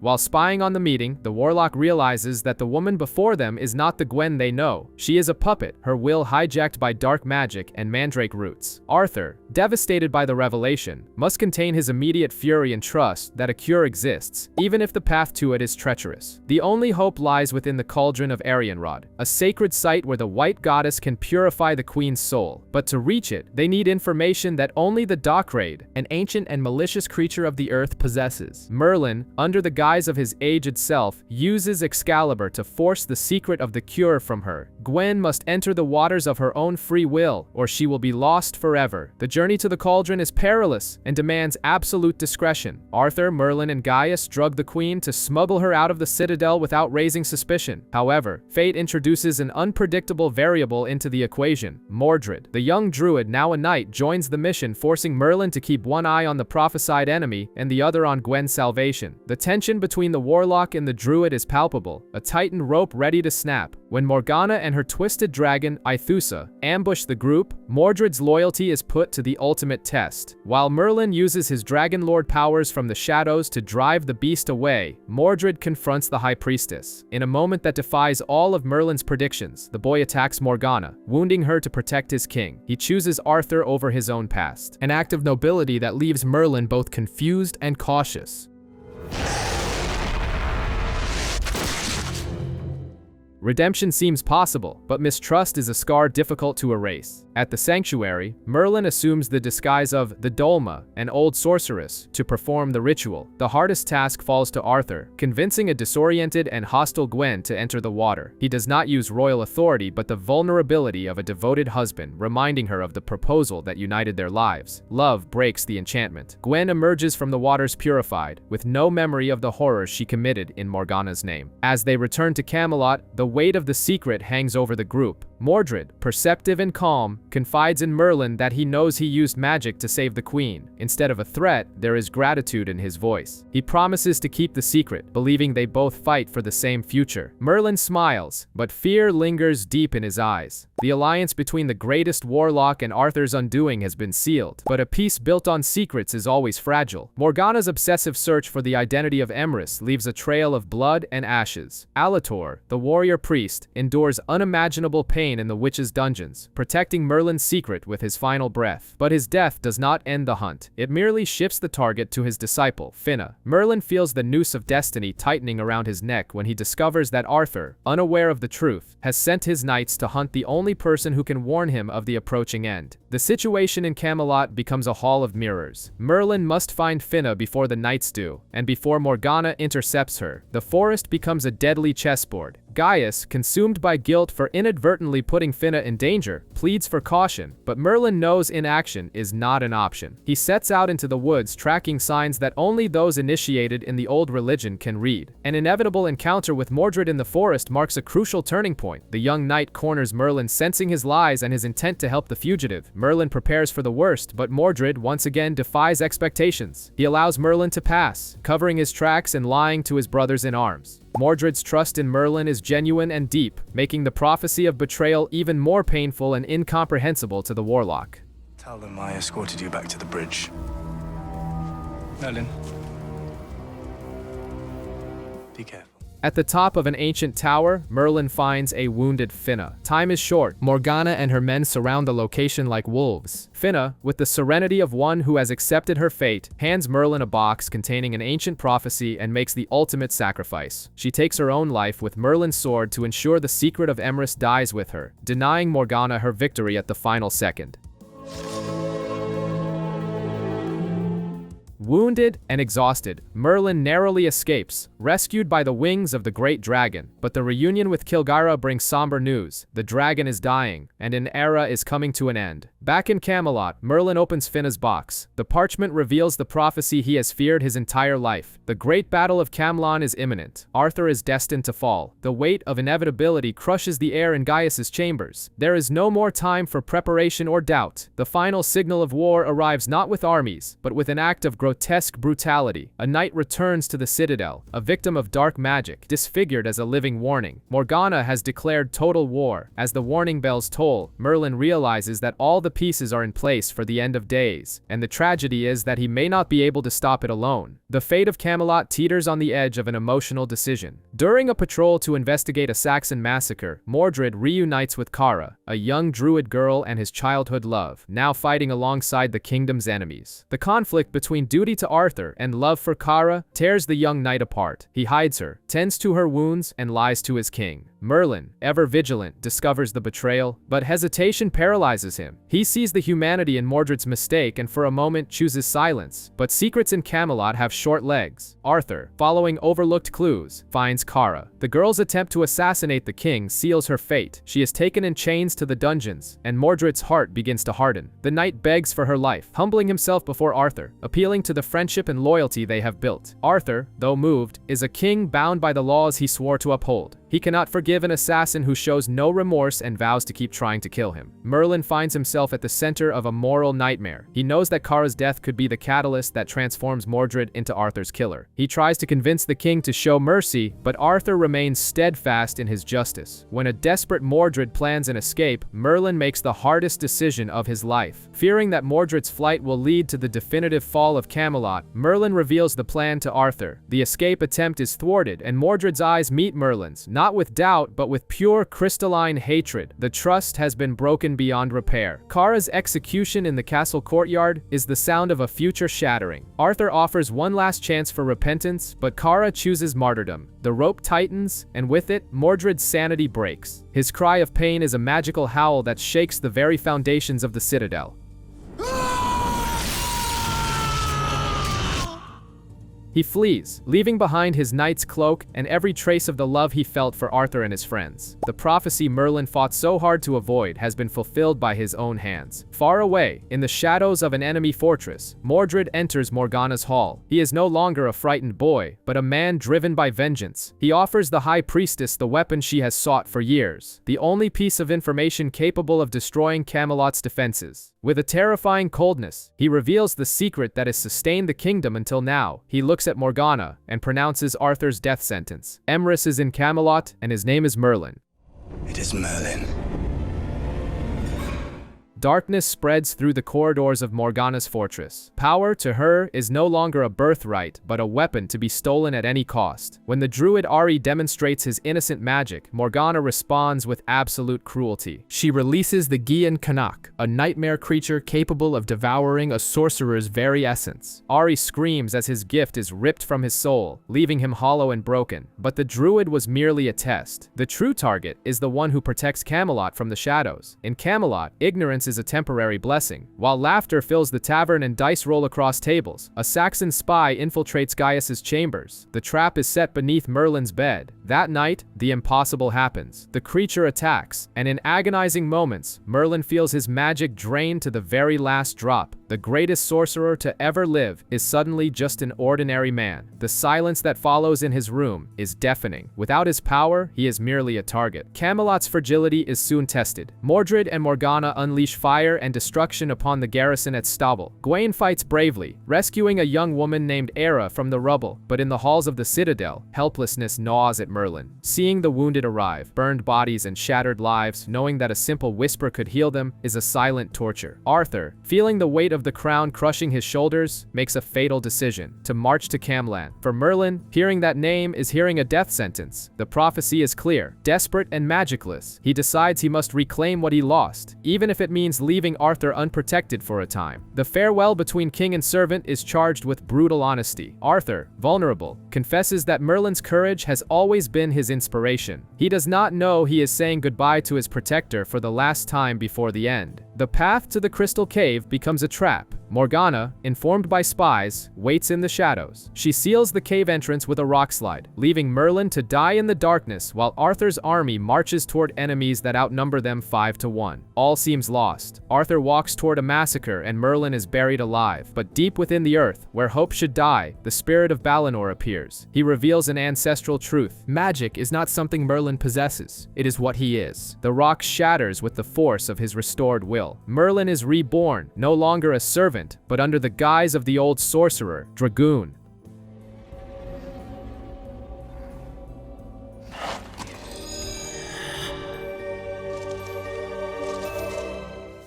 The final battle awaits, and the fate of Albion is about to be decided by blood and fire. Camelot is a sea of blood and steel. Camelot's army, outnumbered and surrounded, fights with the ferocity of those defending their home. Arthur, wielding Excalibur, is a beacon of hope amidst the chaos. But Morgana's magic and Aethusa's fire decimate their ranks. Defeat seems certain until the sky breaks open. Merlin, in his aged form of Dragoon, descends upon the battlefield like a living storm.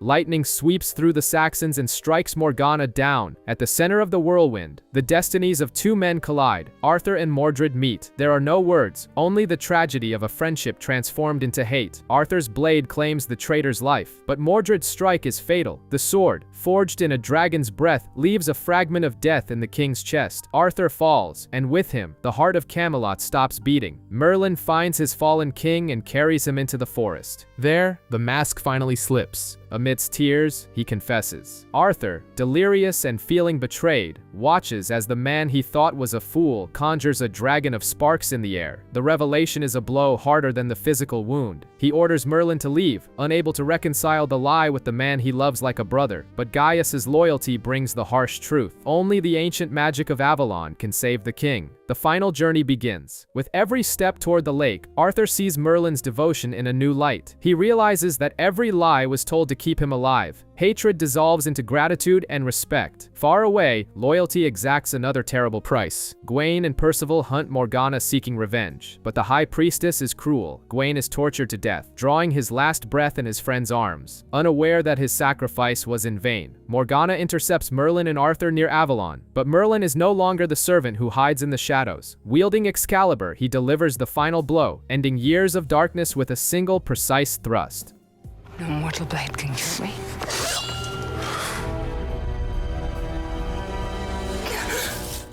Morgana dies with her eyes fixed on the sword that should have been hers. The victory, however, is hollow. Time has run out. On the shores of the lake, Arthur looks at Merlin one last time. He thanks his friend for everything. The great king dies in the arms of his warlock. Merlin's cry of grief echoes, but not even the great dragon can reverse death. Kilgara offers a prophecy of hope. Arthur will rise again when Albion's need is greatest. But for Merlin, only eternal mourning remains. He returns Excalibur to the waters of Avalon. Centuries turn into millennia. The world changes, kingdoms fall, and magic is forgotten. In a modern world, a solitary and immortal man walks past the ruins of the past, waiting for the day his king will return.